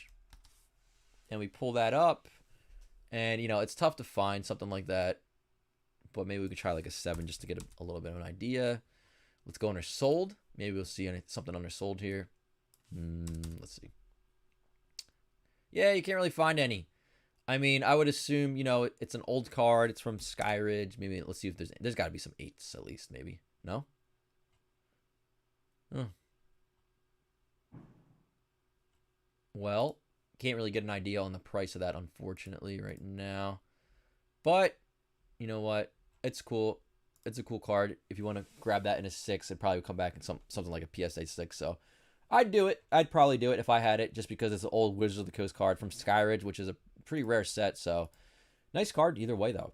So, what I want to do now is I want to switch over to... I want to switch things up a little bit. Let's go on eBay, and let's just hunt around eBay for a little bit and see if we... See what comes up. So what we do here normally is... So I've been doing this ever since I started collecting Pokemon cards. Is just going on eBay and looking at new listings. Looking at newly sold listings and just seeing... This is how you find a lot of deals. This is just one method. All you really do is you just put in Pokemon in the search. You go to all... I like to go to all categories. I like to go to newly listed. And that's it. Newly listed. I got all categories on. No minimum price to start off. And just scroll. You can see if we type in Pokemon, we've got over 1 million listings right now. And all these are new listings. You can see here it says new listing right next to it. I'm under new. So what happens is a lot of times with new listings is stuff that you could potentially... find good deals on, because, you know, sometimes it's just somebody throws it up for a cheap price or whatever it is. They just want to get rid of it, and you kind of can take a look there. This is interesting to me, this listing, and it's interesting to other people because we already see the views are coming in on it. This is GMA Lapras Hollows. There's a big lot of... It looks like there's 4, 5, 6, 7 of them. 7 of these. Now, the one thing is GMA, you got to be really careful of their grading. I would not trust their grading. I would never trust any of these numbers to line up anywhere with PSA. I mean, they could, but you got to keep that in mind. So, you know, we can't really see. The photo on this is not really that great. So we can't even really get an idea. So it's really just, you know, take a swing at it, put an offer in and see if it works out. But, like, I kind of feel like this could be a good deal. Because here we have the Lapras. So what I want to do is I want to just see what, like... Let's see what, like, PSA 6 Laprases are going for from Fossil. And I'm going to take out first edition. I'm going to take out Japanese. Okay, so PSA 6, they're not really going for that much. So, like, $25 on that. So maybe they did their research here. Let's see what a 7... 35. So maybe not the best type of a deal there, but it's I mean, it only took us 2 seconds to check it out and to see. But let's keep moving. And then even during that time, what I want to do is refresh this page, because we could already have new listings. That's how quickly stuff goes up. You got to keep refreshing. Here we go. Okay. This is a good one. This is a Charizard. They have it. Okay, so this is what I'm talking about. So this person has it up as a base set unlimited Charizard. This was literally listed probably a second ago. 12:29. It's 12:30. So within the last 60 seconds. This is actually a shadowless Charizard. Now, they didn't put a buy it now on here, which I thought for a second, I thought it was a buy it now, but it's $50 on bid. But that is a shadowless Charizard. And it is pretty clean, guys. It's pretty clean. It looks like it's out of a binder. You can see that it was still in the binder in some of these photos. This could be a person that just found like their childhood collection, you know, or they just have stuff that they don't really know. So this is what happens now. Then you want to go to the seller and you want to kind of see what they got going on here. You can kind of see that those came out of the binder. These are all crazy good looking cards. Got a first edition Alakazam. All right, so the one thing that people, so okay, this has a decent amount of wear on the back and stuff, but the fronts of them are really clean, especially that shadowless. The shadowless Charizard, the front and back, is looking really good. But so here's the thing, right? With this seller, it looks to be like they have a binder of, whoa, that's a first edition Blastoise. This is a new, and these are all new listed. They're listing them right this very second. So like that, okay, well that's bent, right? But still, man, if that didn't have a bend, that's such a shame. The card's so clean, but it has a huge, huge bend. And it's not even a crease. It's a legitimately a bend. It goes through the front to the back. But like this seller is somebody that you should probably keep an eye on. And now you're wondering like, okay, but they have zero feedback. Well, okay, but that's not necessarily a bad thing. It can actually work in your favor because like they're not, you know, they might not be super involved with the market. Like they have this Charizard up as a base set unlimited when it's a shadowless. So I'm throwing that on the watch list for sure. And like, you know, they're going through their binder probably. And they realized, hey, Pokemon cards are worth some money. Let me sell these. I'll just throw them on eBay and see what happens. That's what I'm assuming. But like their photos line up. So one of the big things is when you're looking at sellers that don't have feedback, you want to look at their photos. You want to see this stuff. So when I look at these photos, to me, it literally just like they're all the same background. They're all the same thing going on. They all have the same quality. I mean, you could see they have multiple photos. So to me, this looks like they have these in hand. They don't look to me to be a scammer or anything like that. We even have a first edition Pikachu, yellow cheeks there too. So that's something that comes up and it's like, all right, I'm going to keep an eye on that and see what happens. So yeah, I think that's pretty cool though. But yeah, let's see what else we have going on eBay. Searching for eBay deals. So during all that time, some other stuff could have came up. That's how quickly this moves. They could have came up, sold, gone. But that's why you gotta keep moving when you're doing this. So we refresh it and we already see all these new listings, guys. Nintendo Power magazines. Sometimes they would come with packs of cards and stuff like that. These are not like sealed or anything. I know some of these become sealed. So got some magazines. That's interesting. That Blastoise, Alakazam. Let's do another refresh. And then we'll move down and see what else we got going on here. Okay. So we're going to move down through here and see if anything just catches our eye. The thing is you'll get an eye for it. Some of you might think that we're moving a little too fast here as we scroll through, but really it's about just getting an eye for stuff. So like this just caught my eye. So this is the first thing I do is look at the front and back of these because some of these you could see you could snag a shadowless version of these. So this one won't be a shadowless. This is a base unlimited theme deck. So you can see there's some different things you can look for to see if it is shadowless by the back photos and things like that. But this is a regular base unlimited, so that's pretty cool either way. And we can scroll through here, and we're just scrolling, and we're gonna see if anything catches our eye. I used to do this all the time, but I don't do it anymore.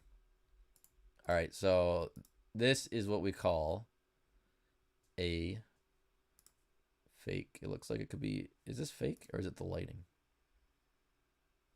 That's weird. I think that, I can't tell actually. That's a weird one. I think it could be the lighting. It could be sun faded. I don't know. Either way, let's see what else we got here. And we just scroll through. And some of these cards you can pull up, you just peek and see if there's any errors.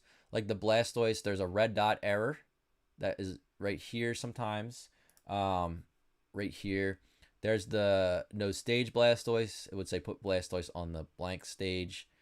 There's different versions of error cards. So if there's cards that have a lot of errors, it's always good to kind of pull it up and see, like, you know, if there are any errors on the actual card. This one, if anybody's looking at this, you could do a buy it now at 75, or you can throw a bid in. Once you put a bid in, though, you gotta be careful, because when you put the bid in, the buy it now price is gone. So keep that in mind. It's like, you know, the bird in the hand type thing, right? It's like you can grab it right now for 75, but if you do put a bid in, this price will be gone, so it could go up even higher. But yeah, you got whitening on the back of that. Front isn't too bad.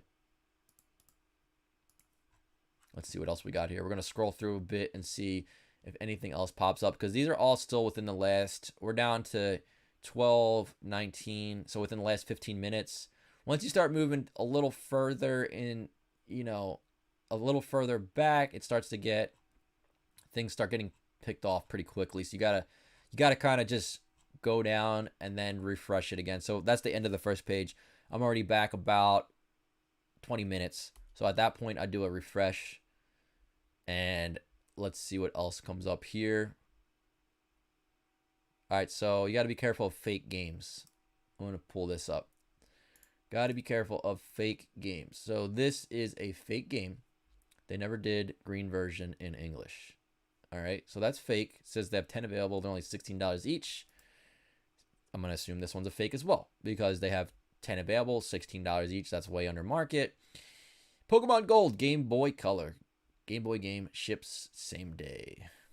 Pokemon, and then it says Pokemon Emerald in the description. And then the game is Pokemon Fire Red on here. So they just have everything all over the place.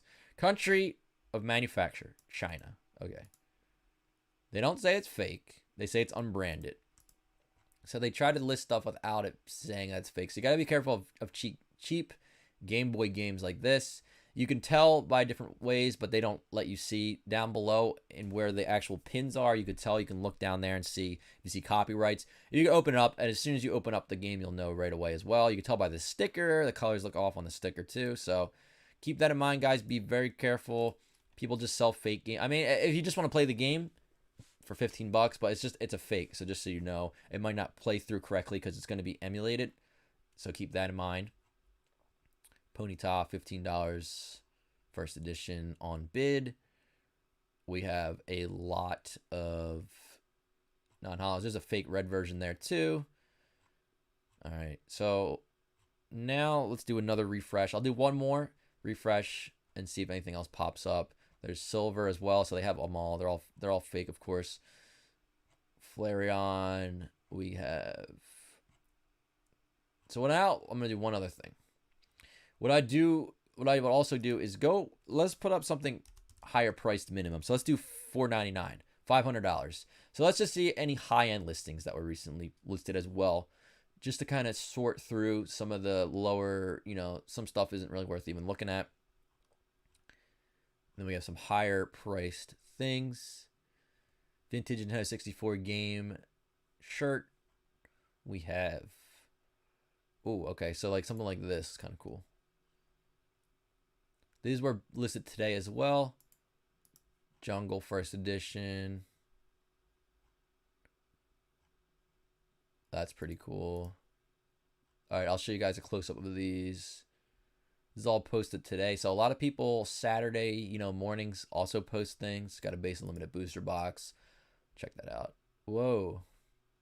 What is this? This is all from today, guys. We're still on today. A lot of cool stuff. It looks interesting. There's a lot of interesting things on here. This looks pretty interesting too. All right, so we got the Deoxys booster packs. That's cool. Okay, there's that. Let me get rid of those. right, so we have a base unlimited 1 country code green wing Charizard. So be careful. A lot of people can check to see if it is shadowless or not, but it doesn't have the country codes like they said. It's got the green wing on the side. So those are some things that you look for a shadowless box, potentially shadowless anyway. This is a jungle first edition booster box. It's got 11,000 reserve not met. Then we have, this one's pretty cool. We have a Pokemon Gold graded by VGA in an 80 near mint for 2,400 or best offer. I like how that looks. I just don't like that sticker on the front. I feel like it takes away a lot from the eye appeal on it. Also, I'm curious about the Zelda lot, says Reynolds. I know, I am too. I want to get to that. We have a base unlimited booster box. You want to look on these two to see if there's any sort of like, sometimes they have the UK version. You can look at the side to see if there's any sort of mention. Wow, they had it from a case. That's very cool. I didn't even notice that until the last photos there. So for those of you guys that are curious, that's what a factory case is. Factory case. 6 base set booster boxes were inside of that. So there's one of them. So I'm assuming that's case fresh. If you guys are looking for case fresh base unlimited, I'm assuming this person had it from a case and just left it in there. So really good condition box.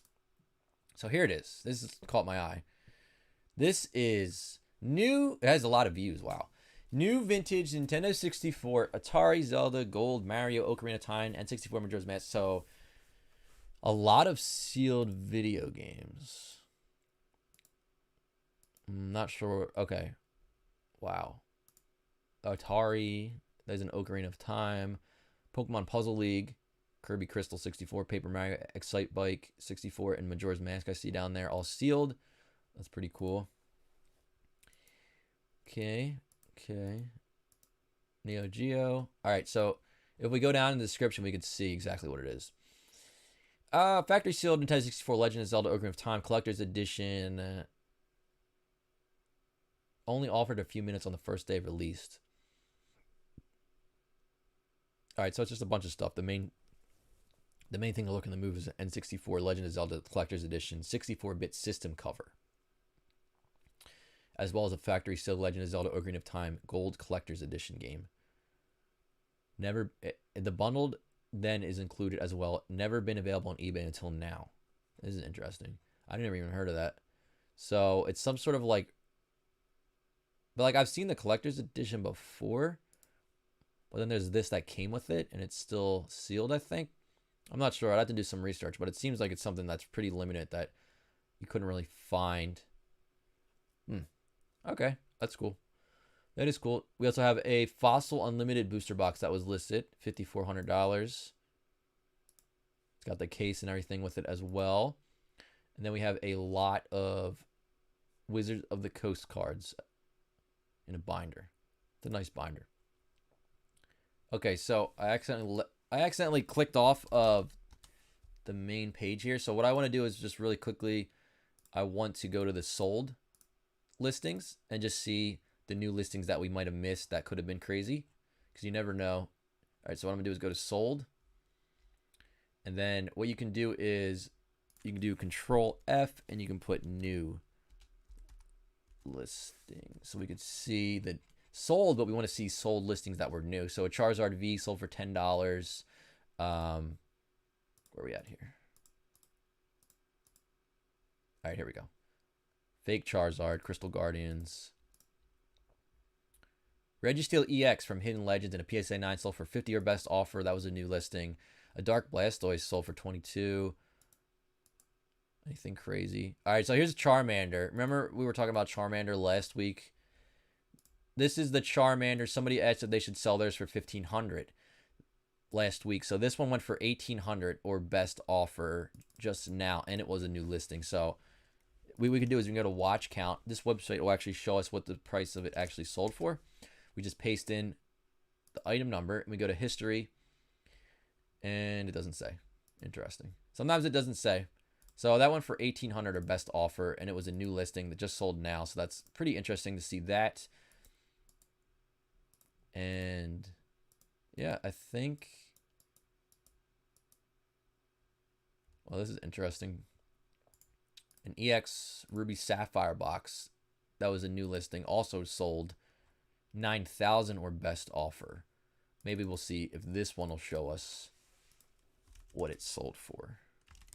Let's see. True price here on eBay. $7,000. All right, so this one just sold for $7,000, an EX Ruby Sapphire booster box from the EX era. These are tough to find. It even has a sticker on the bottom. I think that's an Amazon sticker, guys. So with Amazon, these are stickers that they can identify the boxes with. So whoever purchased this box originally probably got it off of Amazon. I think that's an Amazon sticker. I'm not 100% actually. It's a barcode. With Amazon, you cover up the actual barcode of the item, or you just put one on here. So they could have purchased this off of Amazon. Who knows when? That's cool. That is cool. Seller name looks familiar. I feel like I might have dealt with them before. But yeah, so EX Ruby Sapphire box sold for $7,000. All right, so let's jump back into the questions. Switch it back up. Let's see what else. You know what? Before I do that, though, I can't help myself. I got to go back to new listings to see if anything else listed. I used to be so obsessed with doing this, guys. I don't do it anymore. The only time I really do it now is for these lives. And I just never have the time anymore. But let's see if anything else was listed. And there's the fake yellow. I mean, you could tell right off the bat the colors on these don't match up at all from this seller. So what you could do is, honestly, you could report the seller, because they're really this is really not even legal to be doing this. I mean, you know, they don't have much feedback. A lot of these are churn and burn accounts. Like, this dude will sell as many of these they can before they get reported to eBay, and they get the account kicked off. But with eBay, you literally just make a new account and then they're back to selling it. So I assume that's what they did. They only got 3 recent feedback. You could see, you know what's interesting too is that they could have put fake feedback, because this says good seller, good games, but they only paid 99 cents for a Game Boy Emerald or Sapphire or whatever, and that was the only history that they had in the last 6 months, or in the last month, I guess. So they could have had a fake account where they actually sold it to themselves, and then they gave themselves good feedback on a better account, and then people, when they go to look to it, they'll say, oh, this person says good seller, good games, I'll buy their games. So that's what you gotta be careful of. But like these, if you guys want, I mean, you can really report these. I'm sure we could, like, just from this live, you could report this kind of stuff, because it's really not legal to be doing this. But anyway, that's for another discussion. That's for another day.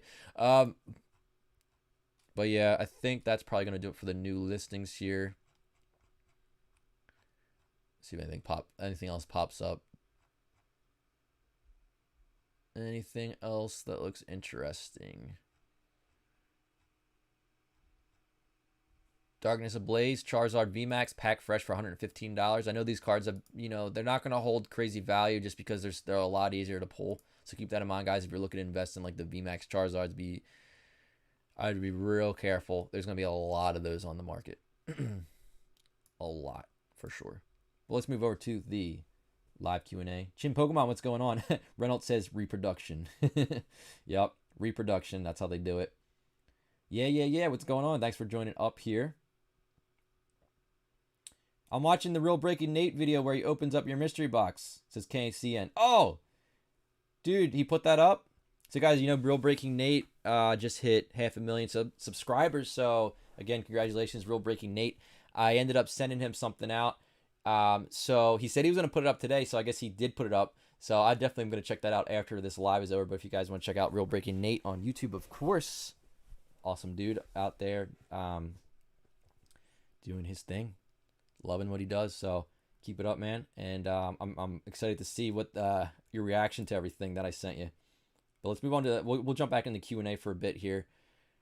Probably go another half an hour or so during this live. So we have, and guys, if you are enjoying the live, feel free to smash that like button. Definitely helps out the channel, gets the videos out there and everything like that. You guys know the drill. All right, so got a question from Chris. This is a grading question. The goal is to make some cash. The question is, I have some creased and mildly bent up first edition Neo and base set cards. In general, is it worth grading these or should I sell them raw? For example, I have a very beat up first edition Hollow Entei. It's going to grade as a 1 or a 2. Honestly, it might be worth grading. It might be worth grading because there are people that collect really low grade cards, and it's kind of ironic because those are hard to find. They're difficult to find ones. Like if you can actually grade a PSA 1, there's going to be people out there that'll pay for that card and maybe even more than what you could sell it for raw. So I would probably honestly send them in. Old school Wizards of the Coast era holo cards. All right, so let's see what the next question is. This is interesting. Okay. Laurent is back at it with another question, a grading question. The question is, how come PSA 10 Mew from Diamond and Pearl Secret Wonders sold for $3,000? I have one mint from pack to binder. Interesting. So let's take a peek on eBay and see what's going on with that card. So Mew, PSA 10 Mew from Secret Wonders. So what I'm going to do is I'm going to pull up eBay and we're going to pull it in here and see what we got going on. All right, so let's see. PSA 10 Secret Wonders Mew. Let's see what's going on. So nothing up here listed. Let's see what we got though. So I'm not seeing it. I'm not seeing any sort of cards sold. Secret Wonders. Just double checking to make sure everything's right on here. Yep. Let me go to Pokemon Price. So if you guys don't know, you can check out Pokemon Price, website that has all kinds of information on the cards, the sets, the populations, sold prices. We can go to Secret Wonders like that, and we could see Mew. Okay, I see it, 3,000. All right, so a Mew's coming up here, sold for 3,000 on July 20th. It's not showing up on eBay, but now we can see if there's a listing on here that comes up. Okay, so check it out. 3,000. Here's a listing. So it says sold for 3,000. It's a population of 1. So that doesn't mean it necessarily went for 3,000. So let's go here. Let's go. This is the seller, Poke_Rito. They have a pretty high-end card on here too. Wow. 500 point fan club Eevee. All right, so let's go in here and let's put this in. First, let's check watch count. Let's check watch count and see.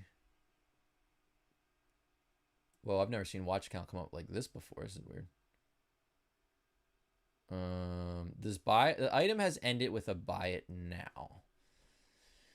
We don't know for sure. I mean, it could have, but it's tough to say. It sold the same day. It started on Friday, July 3rd. It ended on July 3rd. Best offer was enabled. See, they could have sent an offer through messaging. That's another thing. So I don't know. I really don't know. We can look at all this stuff and we can try to see, but we'll never really know 100% if it actually did. It is a Pop 1. It's a Mew. It's from an old set. I mean, it's possible. The only thing we can do is really just ask PokeRev. I don't know if you're here or not, maybe. If you are, let us know in the chat. You can always send them a message and kind of find out that way as well. But you do have a Mew. So here's your Mew. It was a Pop 1 card. And, wow, I never noticed that text at the bottom. That's pretty cool. So it's like, they have it in like a different font on the bottom there. Because it can use all kinds of moves, many scientists believe Mew to be an ancestor of Pokemon. Interesting.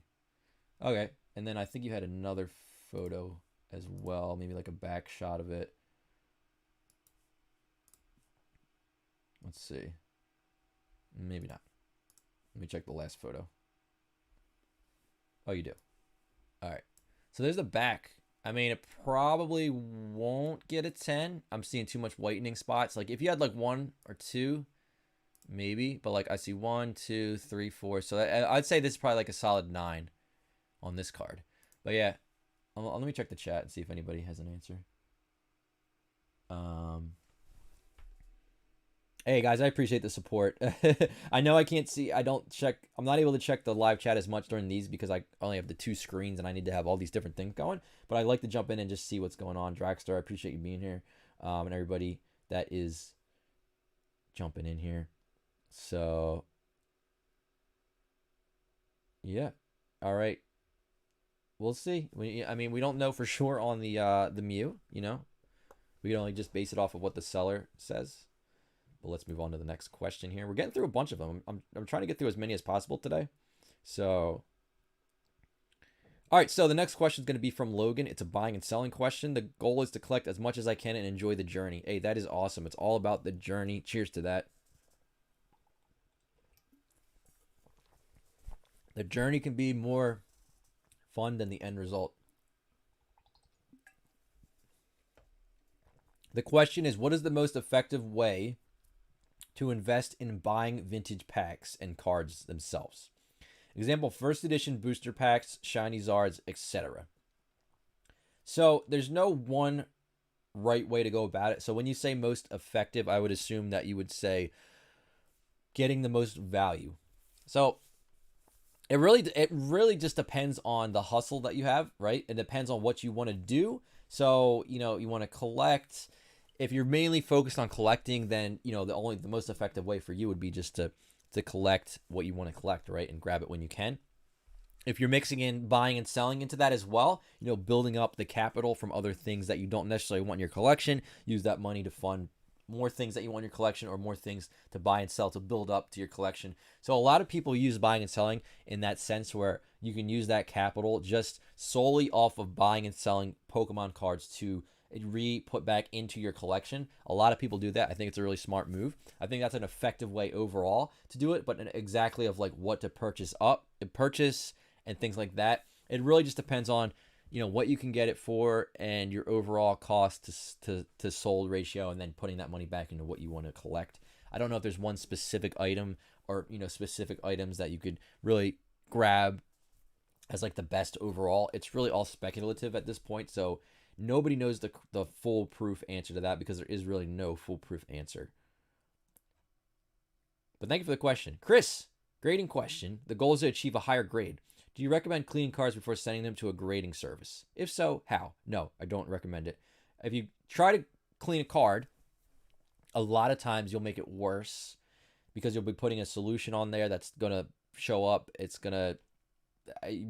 just send it in how it is. I mean, if you have like actual dirt on your card, you can try to get it off as long as it's not on the hollow. If it's on the actual hollow, I wouldn't mess with it because you could make it worse trying to get that off. You could scratch the hollow up. Don't use, you know, any sort of like crazy like mixtures or, you know, things that you try to rub on the card. But if there's like actual dirt, you might even be able to just get your fingernail and just kind of like get it off that way if you're really gentle. You just have to be really gentle, and as long as it's not on the hollow, that's the only thing I would say is if there's like actual dirt on it, maybe a little bit, but not really anything you can do about it other than that. All right, so question from Caden. It's a grading question. The goal is to collect all full art trainers. That's a pretty cool goal. Your question is, do you think these cards would come back a good grade, or do you think these would get marked down because they came out of a box like this? So I think you forgot to upload photos. So I don't know if there's a part 2 of your question or not, but unfortunately, I won't be able to answer that one without the photos. All right, so check this out. We have a question from JC. It's a buying and selling question. The goal is to get any Wizards of the Coast booster box one day. That's a solid goal. The question is, hey, PokeRev, thank you for all the live that you've been doing. It's helped me a lot since I started getting back into the hobby. I just wanted to know if you can give me an estimate of how much my base collection is worth. I have all these cards from the set, but all my hollows are unlimited besides my Ninetales. I also have 2 or 3 rares as unlimited. Then everything else is shadowless. Lastly, do you think my Blastoise and Vulpix will get the OC grade? Thank you again for everything you do. Hey, you're welcome. I appreciate you being here. So, let me pull up some photos you have here. It's a lot of times it is difficult to kind of assess a value of a collection when it's raw. It really depends. Let me see. Okay. Let's go with this. So, I'm gonna go like this. All right.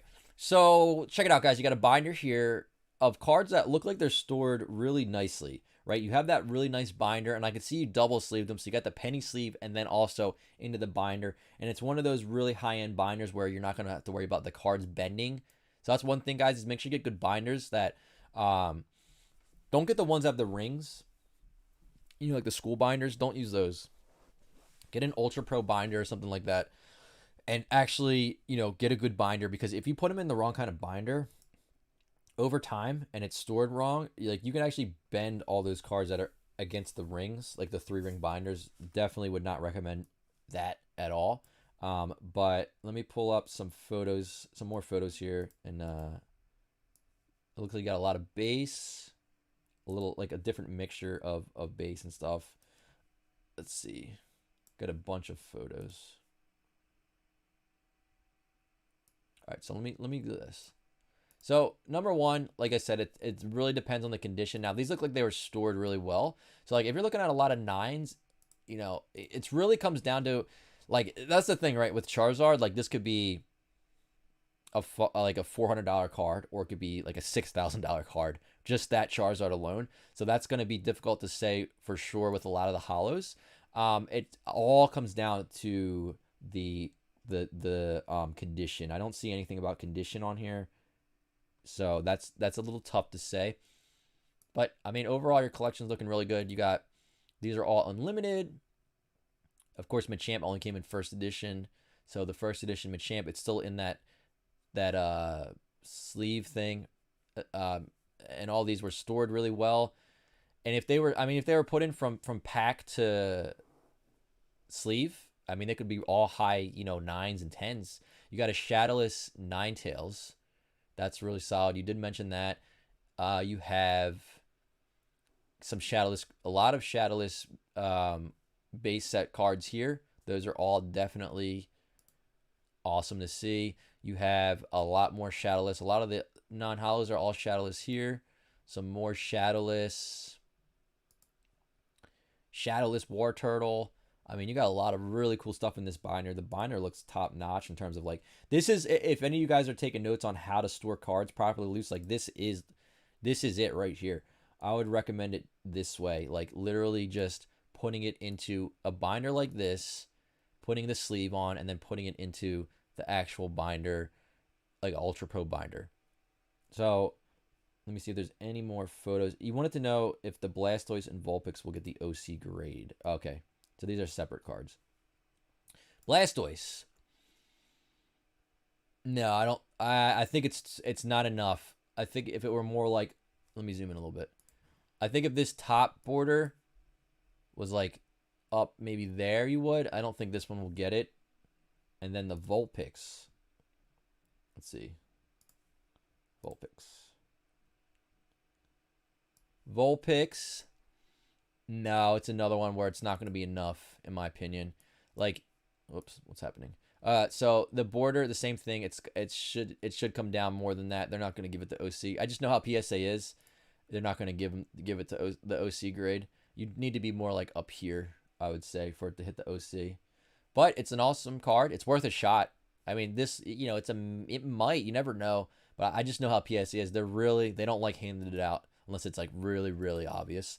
But your collection's really good. Unfortunately, I don't know what to tell you on the value. I mean, it really, the value on something like this, it could be anywhere.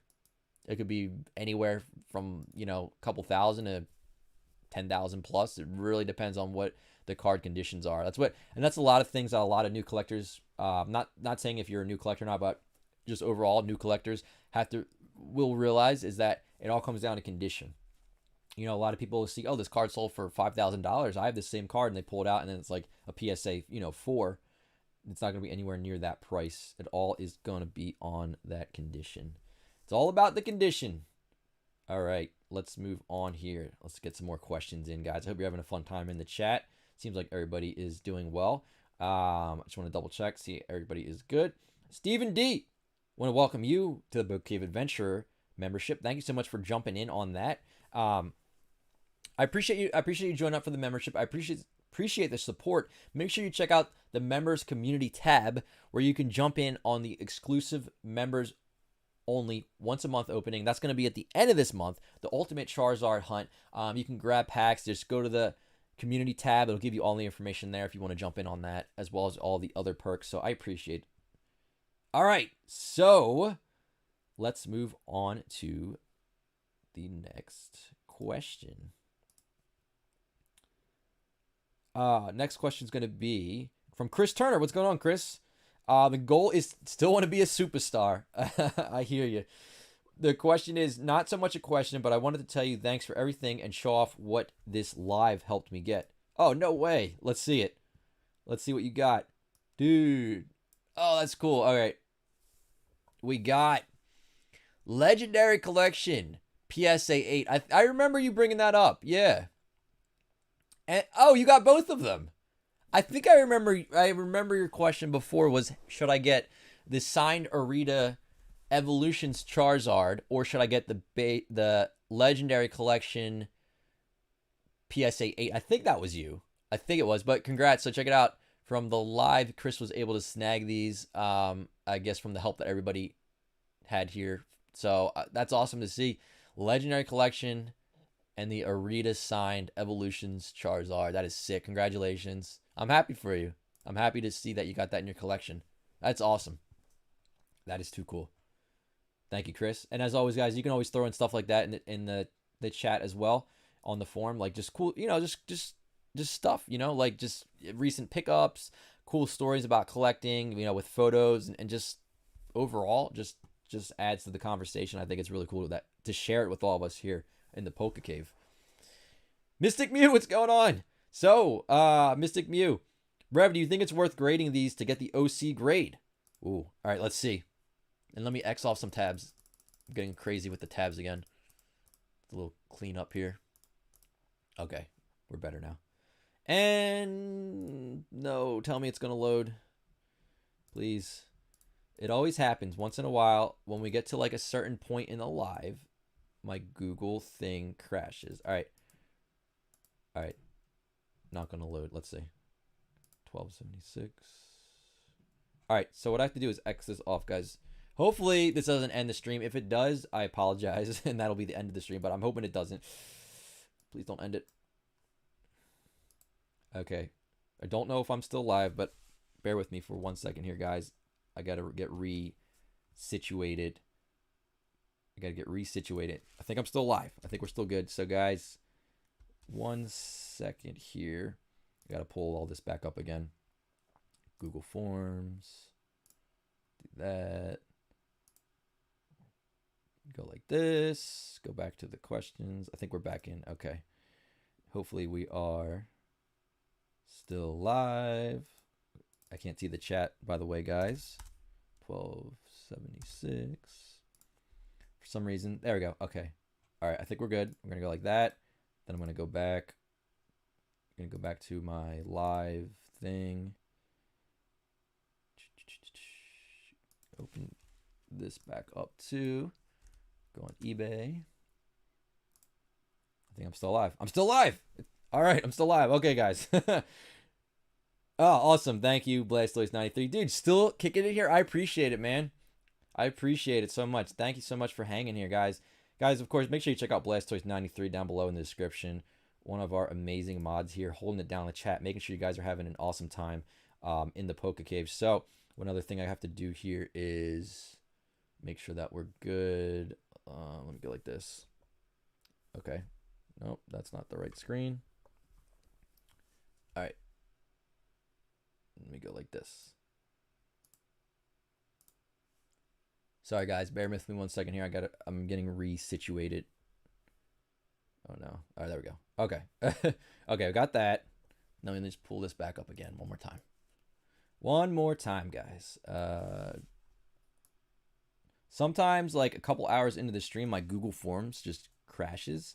And that's what I use for you guys to submit your questions. So usually I have to end the stream because of it, but I figured out how to fix it. It just involves literally closing completely out of my Chrome, but then I have to open everything back up. So it at least fixes it, but it's just a matter of taking like a minute to get back in here.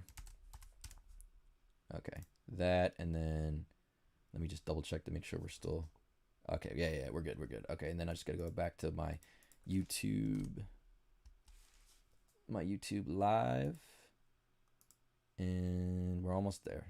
We're almost there, guys. We're almost back. 1 second. Okay, we're good. I'm back, guys. All right, Bisnick Mew. So you want to see if the cards are worth grading to get the OC grade. Okay. So, we got some evolutions. All right, so let me switcherooski this up. Should boot. Yes. All right, we're good. So, nice. These definitely look like they'll get the OC grade. Mystic Mew. You got Eradicate, Farfetch, Doug Trio, Electrode. A lot of people like the OC. The Doug Trio might not get it. The Eradicate definitely. The Farfetched. The Electrode for sure. Let me see if you got any others in here as well. OC grade cards, for those you don't know, they're really, a lot of people collect them. A lot of people enjoy them. I think they're awesome. So, yeah, I mean, these, I would definitely send them in. If I had them, I would. We got some others. I think we have a Mewtwo. The Mewtwo might not, I don't think the Mewtwo will get it. So you can see, like, the difference there in the OC. This one for sure. But then, like, the Mewtwo, it's worth a shot, though. It might get it. OC is really, PSA is really strict on that kind of stuff. So it's like it's a toss-up. Sometimes they'll give you it, sometimes they won't. But thank you for the question, Mystic Mew. We're going to keep rolling here. We got question from NJG Host 908. The question is, what is your thoughts on grading packs? I saw some on eBay and looked like something cool to collect. Yeah, so if you guys, for those of you who don't know, you can collect graded packs. Now, one of the main things you have to realize with graded packs, though, is that a lot of them can be weighed. So if you do like PSA 10 Pokemon pack. So a lot of times graded packs are actually, they can be weighed, right? Because it's like, you don't really know, and you're never really going to know unless you open the pack up. So like something like this could actually be a weighed pack. So that's one thing you have to keep in mind with that. But they grade them on a scale of 1 to 10 like anything else. And then the only other thing about graded packs is that they were never really designed for Pokemon booster packs, because see how they're folded here? These cases, and it's a little bit of it's really an outdated type of thing that they have these in, and I still don't know. They told me, I mean, I sent PSA probably, I'm going to say a year ago at least. And they told me at the beginning of this year, they were going to have a brand new case ready to roll. And it was actually going to be the end of last year. I sent them an email every month for 6 months, like 3 or 4 months straight. And every month they said, yeah, it's coming. And I guess with the virus, maybe that slowed them down, but I haven't seen them yet. But we got new grading card companies coming out and more competition. So maybe that'll push them to get it going. But the only thing about it is I know there's definitely people out there that don't like this part when you fold the packs in. That's the only thing I'd say. Other than that, they're cool. I mean, they're having them on display and everything and all that. But that's just the one thing is I mean, it doesn't look, from the front, it actually looks kind of, as long as they fold it properly on the front, it actually looks pretty cool. But other than that, like, yeah, just keep in mind, those are the two things to look out for. The grading the packs actually does add value to them most of the time. I would say if it gets a 10 though. But yeah, folding the packs is one thing to look out for. The possibility of the packs being weighed, although it's not, it's not a 100% thing that they're weighed, but they can be. I've seen packs opened up from PSA graded cases that have had hollows. I've seen a lot that haven't. So those are the two things to look out for with graded packs to keep in mind. All right. Let's see what the next question is. From Nick B, it's a grading question. The goal is to find out to grade or not. Rev, recently pulled this Rainbow Raichu and the centering is way less than desirable. Not sure how off-center grading works for GX cards. Is this worth sending in or just one for the binder? So you want to see if you'll get the OC grade on this type of a card. Let's see. So Raichu GX, and as you guys can see, it's definitely not centered very well, but I don't think it's going to be quite off enough to get the OC grade. So yeah, maybe just one to throw in the binder. Raichu GX, I feel like, what set is that? Is that Shining? I can't see what set it's from. I think it's Shining Legends. We actually just pulled that one. If that's the Raichu from Shining Legends. So yeah, it I don't think it will get the OC. Let me see if you have a back photo too.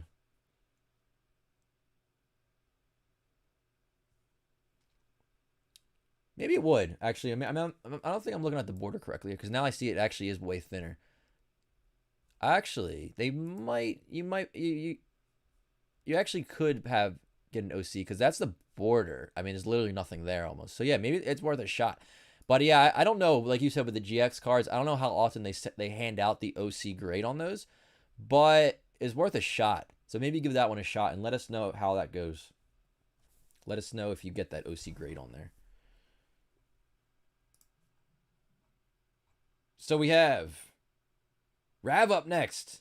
The goal is to be amazing as PokeRev. Oh, I appreciate it. You are amazing. So yourself. Thank you for being here. Thank you for the question. The question is, hey PokeRev, I have a couple years ago, I bought 2 Skyridge booster boxes for about $1,000. Did I say 1,000? That is 1,000. $1,000 each now. Now there is one on eBay for over $100,000. Why has the Wizards of the Coast and EX era gotten so expensive over such a small amount of time? By the way, thank you. All right, so Wizards of the Coast, it just goes back to supply, demand, and overall people jumping into the market, more people jumping in, whether they're collecting, investing, etc. Skyridge it has a lot of things going for it. Number one, it is the last Wizards of the Coast era set to ever be released. It has the Crystal Charizard. It's just a phenomenal set overall. The print run was cut short on that set because they lost their license and they were printing them and that was it. Cut it short. So it's Skyridge itself is very difficult to find. So keep that in mind. And if we go onto eBay, actually I didn't even know there was one up. I mean, I wouldn't value it at $100,000 though, but it's definitely worth a lot more than $1,000. That's for sure. So let me see if this box comes up. I'm not seeing it right now. Let me put Skyridge. Let me go to all categories. Let me go to Skyridge box maybe. And go to highest price, all categories. I'm not seeing it right now. Unless it's on a different marketplace that isn't showing up on ebay.com. But yeah, I'm not seeing that box. But yeah, Wizards of the Coast, I mean, it just goes, more boxes get open, less supply. You have way more people coming into the hobby over this whole year has been explosive for the amount of people jumping in. More people want to get back into nostalgia, collecting it. It's what they grew up with. I mean, all these factors combined, that's what creates like the prices, desirability, nostalgia, more people jumping in, and just less supply, etc. It all snowballs and adds up together. More people getting money from unemployment, more people working from home, having more money overall, not being able to go out to eat, not being able to go out to the movies, not being able to go out to the bars, etc. More expendable income, just more people going and investing in different categories than the typical stock markets, gold, silver, they're going for like collectibles, and it's just, you see the growth in all these categories. But then you go back to the oldest of the oldest sets, the Wizards of the Coast, some of the rarest stuff, and it just all is compounded together. Next question is going to be from Blake Taylor. What's going on? We got a grading question. The goal is to grade my Evolutions Charizard Holo. I'm looking to get this Charizard graded by Beckett. What are your thoughts on this card? So we got a Charizard from Evolutions. Let's see what we have here. All right, so we're going to pull this up on the screen. Got a black background. I love it. Black backgrounds always help because then we can see the whitening way better. So front of the Charizard is looking pretty good. I mean, it's off a little bit left to right, but not too bad. It might be a little too off to get a PSA 10. We're going to look at here, and we're going to see if we can see any scratches. Of course, we won't really know for sure because lighting plays a big role in that, as well as the angle. But from this photo, I don't really see anything. Of course, there could be. Then we're going to look at the back here. And the back is where we do see a significant flaw, right here. You got a pretty significant amount of whiting on that corner. So that is going to hit it pretty heavy. You wouldn't be able to get like a pristine 10 or definitely not a black label, but you might be looking at like a 9 from Beckett, because if it was a little spec like one of those, it would be okay. But it's pretty, when you zoom out and you can notice it like that, like I could see it from this far away right there. It's, that's going to drop it quite a bit. So, I would say if you send it in the PSA, you might be able to snag a 9 on it. Maybe that might drop you to an 8. It's on that corner. That corner's pretty bad though. But yeah, maybe not the best card to send to Beckett if you're looking to get anything higher than a Beckett 9. So that would be my thoughts on that card. Overall, it's a nice card though. But yeah, you're looking at probably like a 9 from Beckett on that. Let's see what the next question is though. We're going to keep rolling here. We're going to keep rolling. We're trying to get through as many questions as I can today. Let's see what we got. We have Kuro. This question is, I got a PSA 9 card that was loose in the PSA case and is no longer a 9. Is there anything I do to get my money back? Okay, so sometimes with PSA cards, you can shake it and they move around a bit. I don't know necessarily if it's not a 9 anymore because of that. So you could always ask the seller, just say like, I'm not happy with how the card is. And then it's up to the seller to decide whether they're going to let you return it for a refund. Other than that, eBay would have to step in, but it really depends on the seller. There's no one set rule for returning a product. All right, so let's see what the next question is going to be. We have question from Dominic. Have you ever seen this? A gold circle on the top of the P, hard to capture on photo, and a white circle above the E. Got unlucky with the white dots, but I've never seen anything out of a pack like that. Let's see what we got. All right, so we got photo on here. I'm going to pull that up, and then we got one more. Let's see. Okay, I think I see what you're talking about right there. Wait, let me read the question again. Gold circle on top of the P and a white circle above the E. I think I see it in this photo. I see that as interesting. I've never seen anything like that before out of a pack. And then I don't see the white above the E unless I'm missing it. I'm not totally sure. I'm not totally sure what to make of that, to be honest with you. But it is interesting. It is interesting. But I don't really have anything else to add to that, unfortunately. I'm not too sure what that would do if you're looking to grade it or anything like that. But let's switch back over.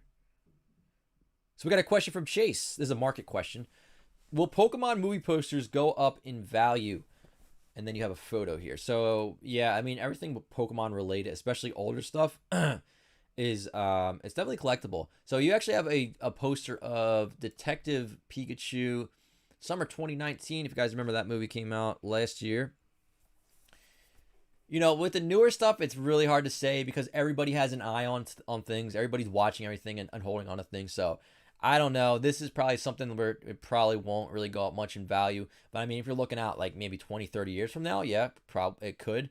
I even think I remember those coming from Target. You could get the promo card, and I think it came with a poster too. I don't know if that was the exact poster or not. But yeah, just hang on to it just as having a fun little framed piece, and then maybe one day down the line. But I wouldn't really count on it for the super modern stuff like that. But you never know. All right, so let's see what the next question is going to be. It's going to be from Pokemon Charizard, a grading question. To get this card graded. All right, let's take a look at this card and see what you think the card could obtain from PSA. The Boss's Order. So we got the Boss's Order. There's the front, and let's take a look at the back. This is from 2020. Front's looking pretty good. Centering's pretty good. It's off a tiny dot left to right, but overall the front's looking really good. And you basically just want to look at flaws on it, see if there's any scratches or anything. It looks like it's a pack fresh card. Let me just go look at the back. Pokemon's really spot on with their quality this year. Sword and Shield, it's just been amazing. Like if you look at this, there's no whitening. They're cut pretty much perfectly. The back centering is basically spot on. So you got a good shot at a 10 on that card for sure. And that's what it is too with the newer stuff. You got to be careful. thinking about card populations. You know, when card quality improves, that means that the grades are going to be easier to get. Then that means they're going to be more supply. So with Sword and Shield, I'm noticing the quality on the cards is phenomenal from what I've seen. Darkness Ablaze is phenomenal quality. I mean, there's Charizard VMax. I've seen everybody pulling them out and they look perfect. So just keep that in mind. But yeah, I think it could probably grade a 10 for on this one. Has a really good shot. Careful with the Charizard VMAXs, guys. I mean, I don't know what to expect from those, but I do expect a lot of them to be out there. I expect a lot of PSA 10s. I expect a lot of Beckett Pristine 10s. Probably even a lot of Beckett Black Labels. So just really be careful with that kind of stuff. When you get into Modern, you really got to kind of be a little bit careful. All right, so let's see what the next question is going to be. From Jose, it's a buying and selling question. The goal is a PSA 10 VMAX Charizard. Literally just what we were talking about a second ago here. What do you think the market will be for a PSA 10 VMAX Charizard? I want to buy a raw card, but I would hate to buy it and not get a 10. Raws are about 130. What do you think a PSA 10 will be? People get them back and sell on eBay. Above 600? I don't see it being above 600.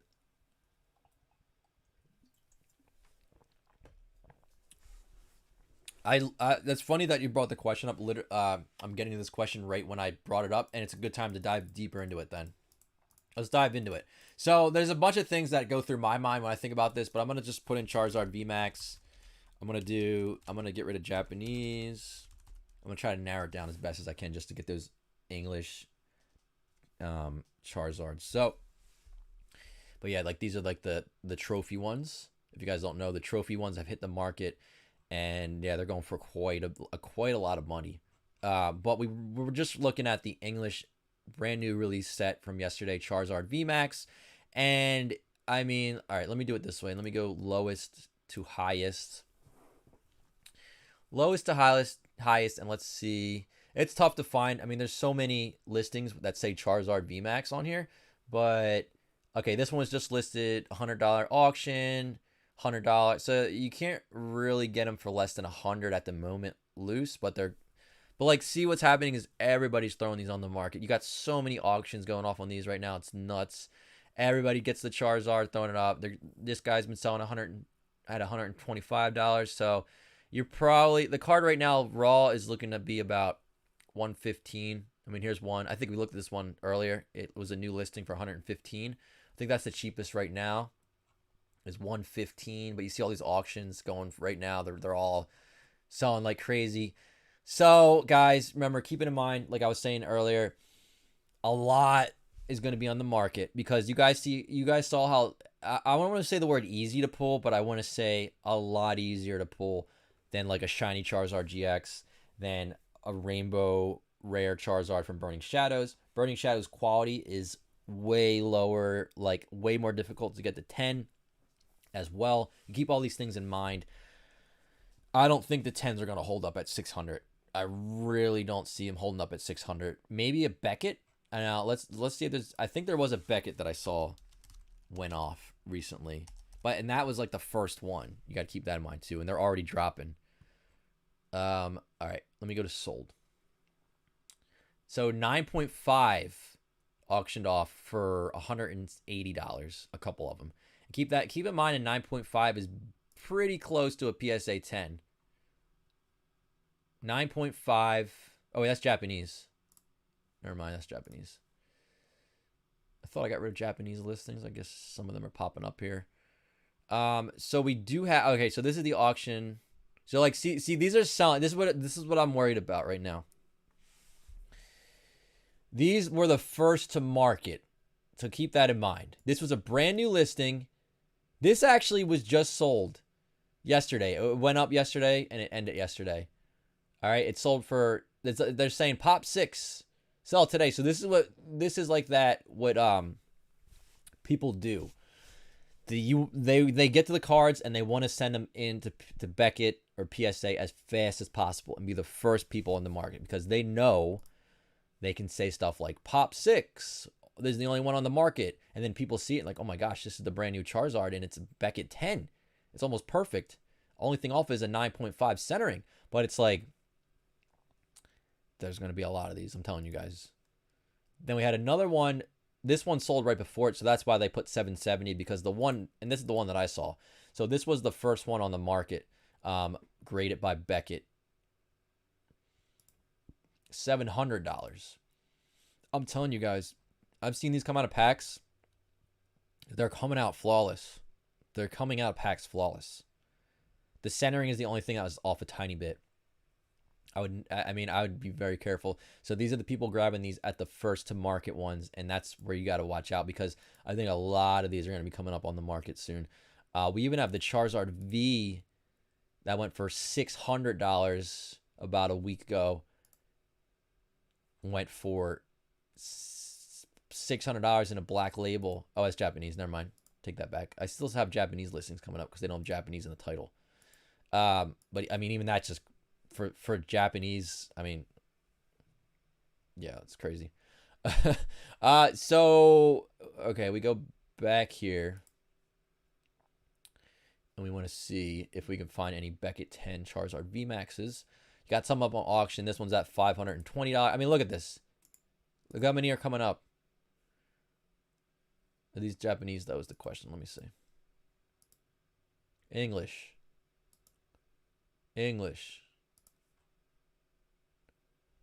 Black label. Oh, wait, no, it's Japanese. English. Pristine. English. And this is literally, the set came out yesterday. Keep that in mind. Got one at $520. Same thing. One just off, the edges docked a little bit.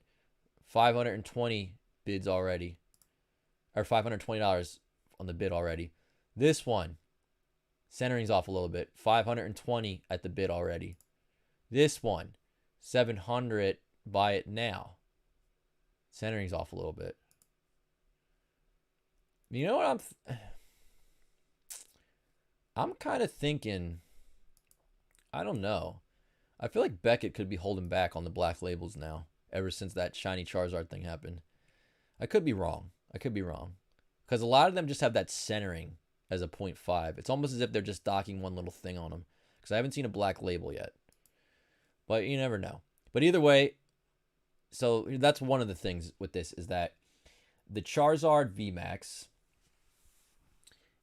you got to be careful, because there's going to be a lot more coming on here. So no, a PSA 10, I do not see being worth $600. If I had to put a guess on it, I would say they're going to be going for like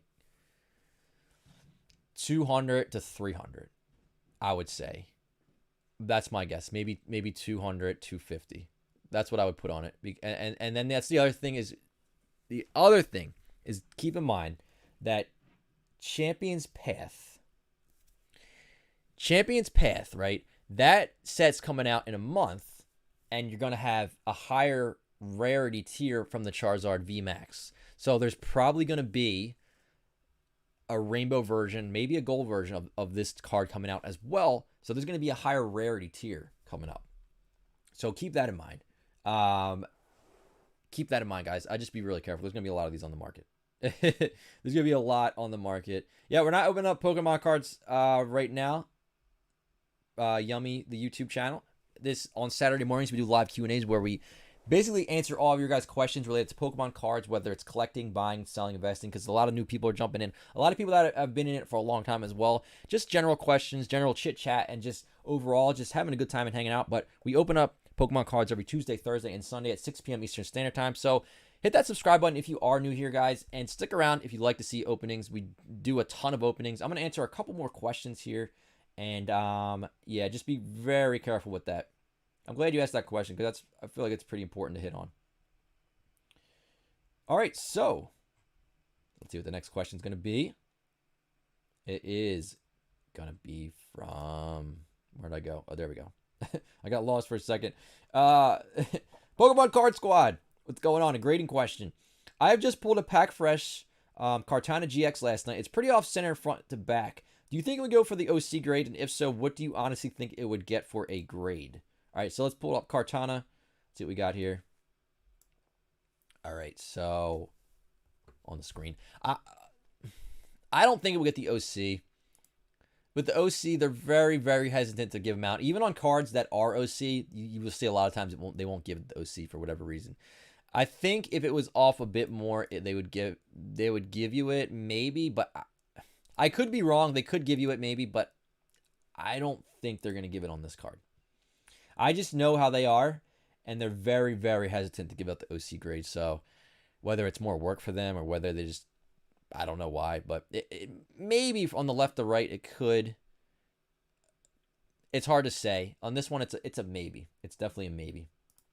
Let's see what other questions we have here.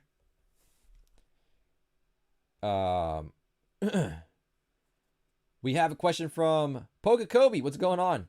Good to see you back here. Grading question. The goal is to own 100 Charizards. That's awesome. And to create an online marketplace. Whoa. That is really cool to hear. Good luck on that.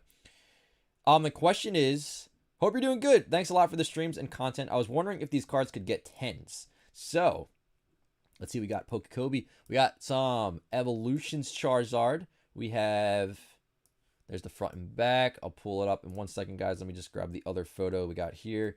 A couple more. I got Evolutions. So, guys, yeah, the value on Evolutions Charizards is actually pretty crazy right now. So, we're going to switch over to here.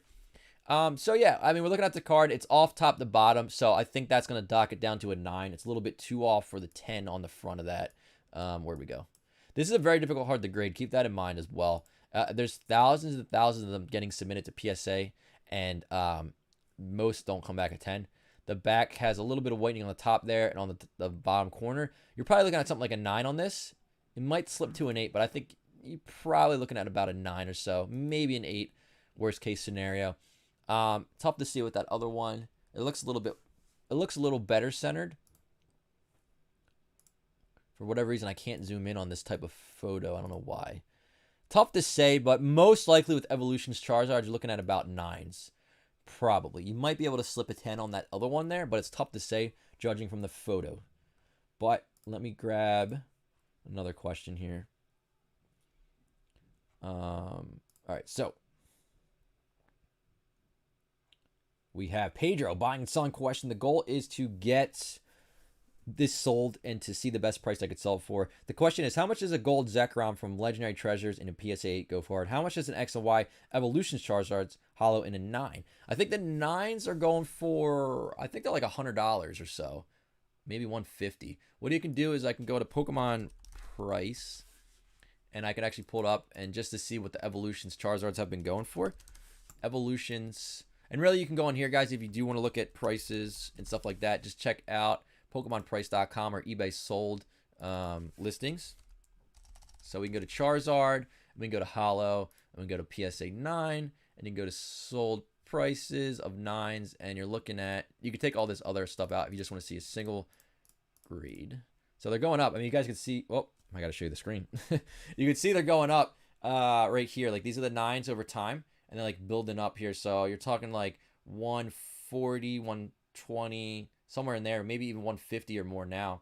They've been moving up. So about 150 on the 9s. And then the other question was the gold Zekrom. So we're actually opening up Legendary Treasures on, I believe, Thursday. So that's one of the biggest hits there is the Zekrom and Reshiram gold cards. So if you guys want to check that out, I'll show you. They're actually really cool. I'll just do PSA 10 Legendary... Whoops. Legendary Treasures. PSA 10 Legendary Treasures. And like here are the gold cards that we're talking about. Like these are really cool looking. Old school gold cards. There's the Zekrom. I hope we pull that on Thursday. The Zekrom gold or the Reshiram. Really cool looking cards. But you're talking about a PSA 8 Zekrom. So let's go PSA 8. I don't know if anything's going to come up on that. Let's do Zekrom. No, there's a couple. Okay. So there's one up for 200 best offer. You also have one on auction at 170 starting bid with an hour left. And this one actually get both of them on bid for 157. That one sold for 200 best offer just a few weeks ago. One sold all the way back in May, but that price is definitely going to be outdated. So all you really have to do is look at this price for the Zekrom Secret Rare. Let's put in watch count and see what it sold for. Watch count is a website where you can see what best offer prices were for a certain item. And we should be able to pull it up. It might not work. Okay. $164 is what this person accepted. That was the last price for an 8 Zekrom gold card. Oh wait, it says they relisted it, or one similar. They relisted it. Okay, so they didn't get it paid for, but they accepted 160. So maybe like in the ballpark of 150-ish, it could be worth, depending on the market. But it's an awesome card, gold Zekrom. But let me check the live here and make sure everybody's having a good time. It seems like you guys are.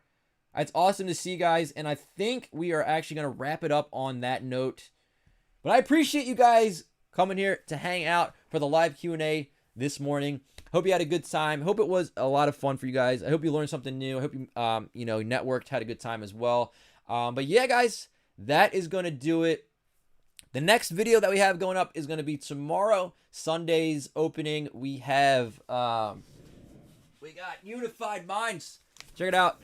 We're opening up 2 cases of Unified Minds tomorrow. So it's going to be a ton of fun. You get that Mewtwo, Mew card, Darkrai. There's a lot of really cool stuff. This is a cool set we haven't opened up yet in the PokeCave, and there's going to be 288 packs getting opened up of this set. But yeah, guys, if you had fun on your way out, if you wouldn't mind smashing that like button, it would really help out the channel, the video, etc. And I will catch you guys on the next one tomorrow, 6 p.m. Eastern Standard Time. Hope you guys have a great day, and I will see you on the next one.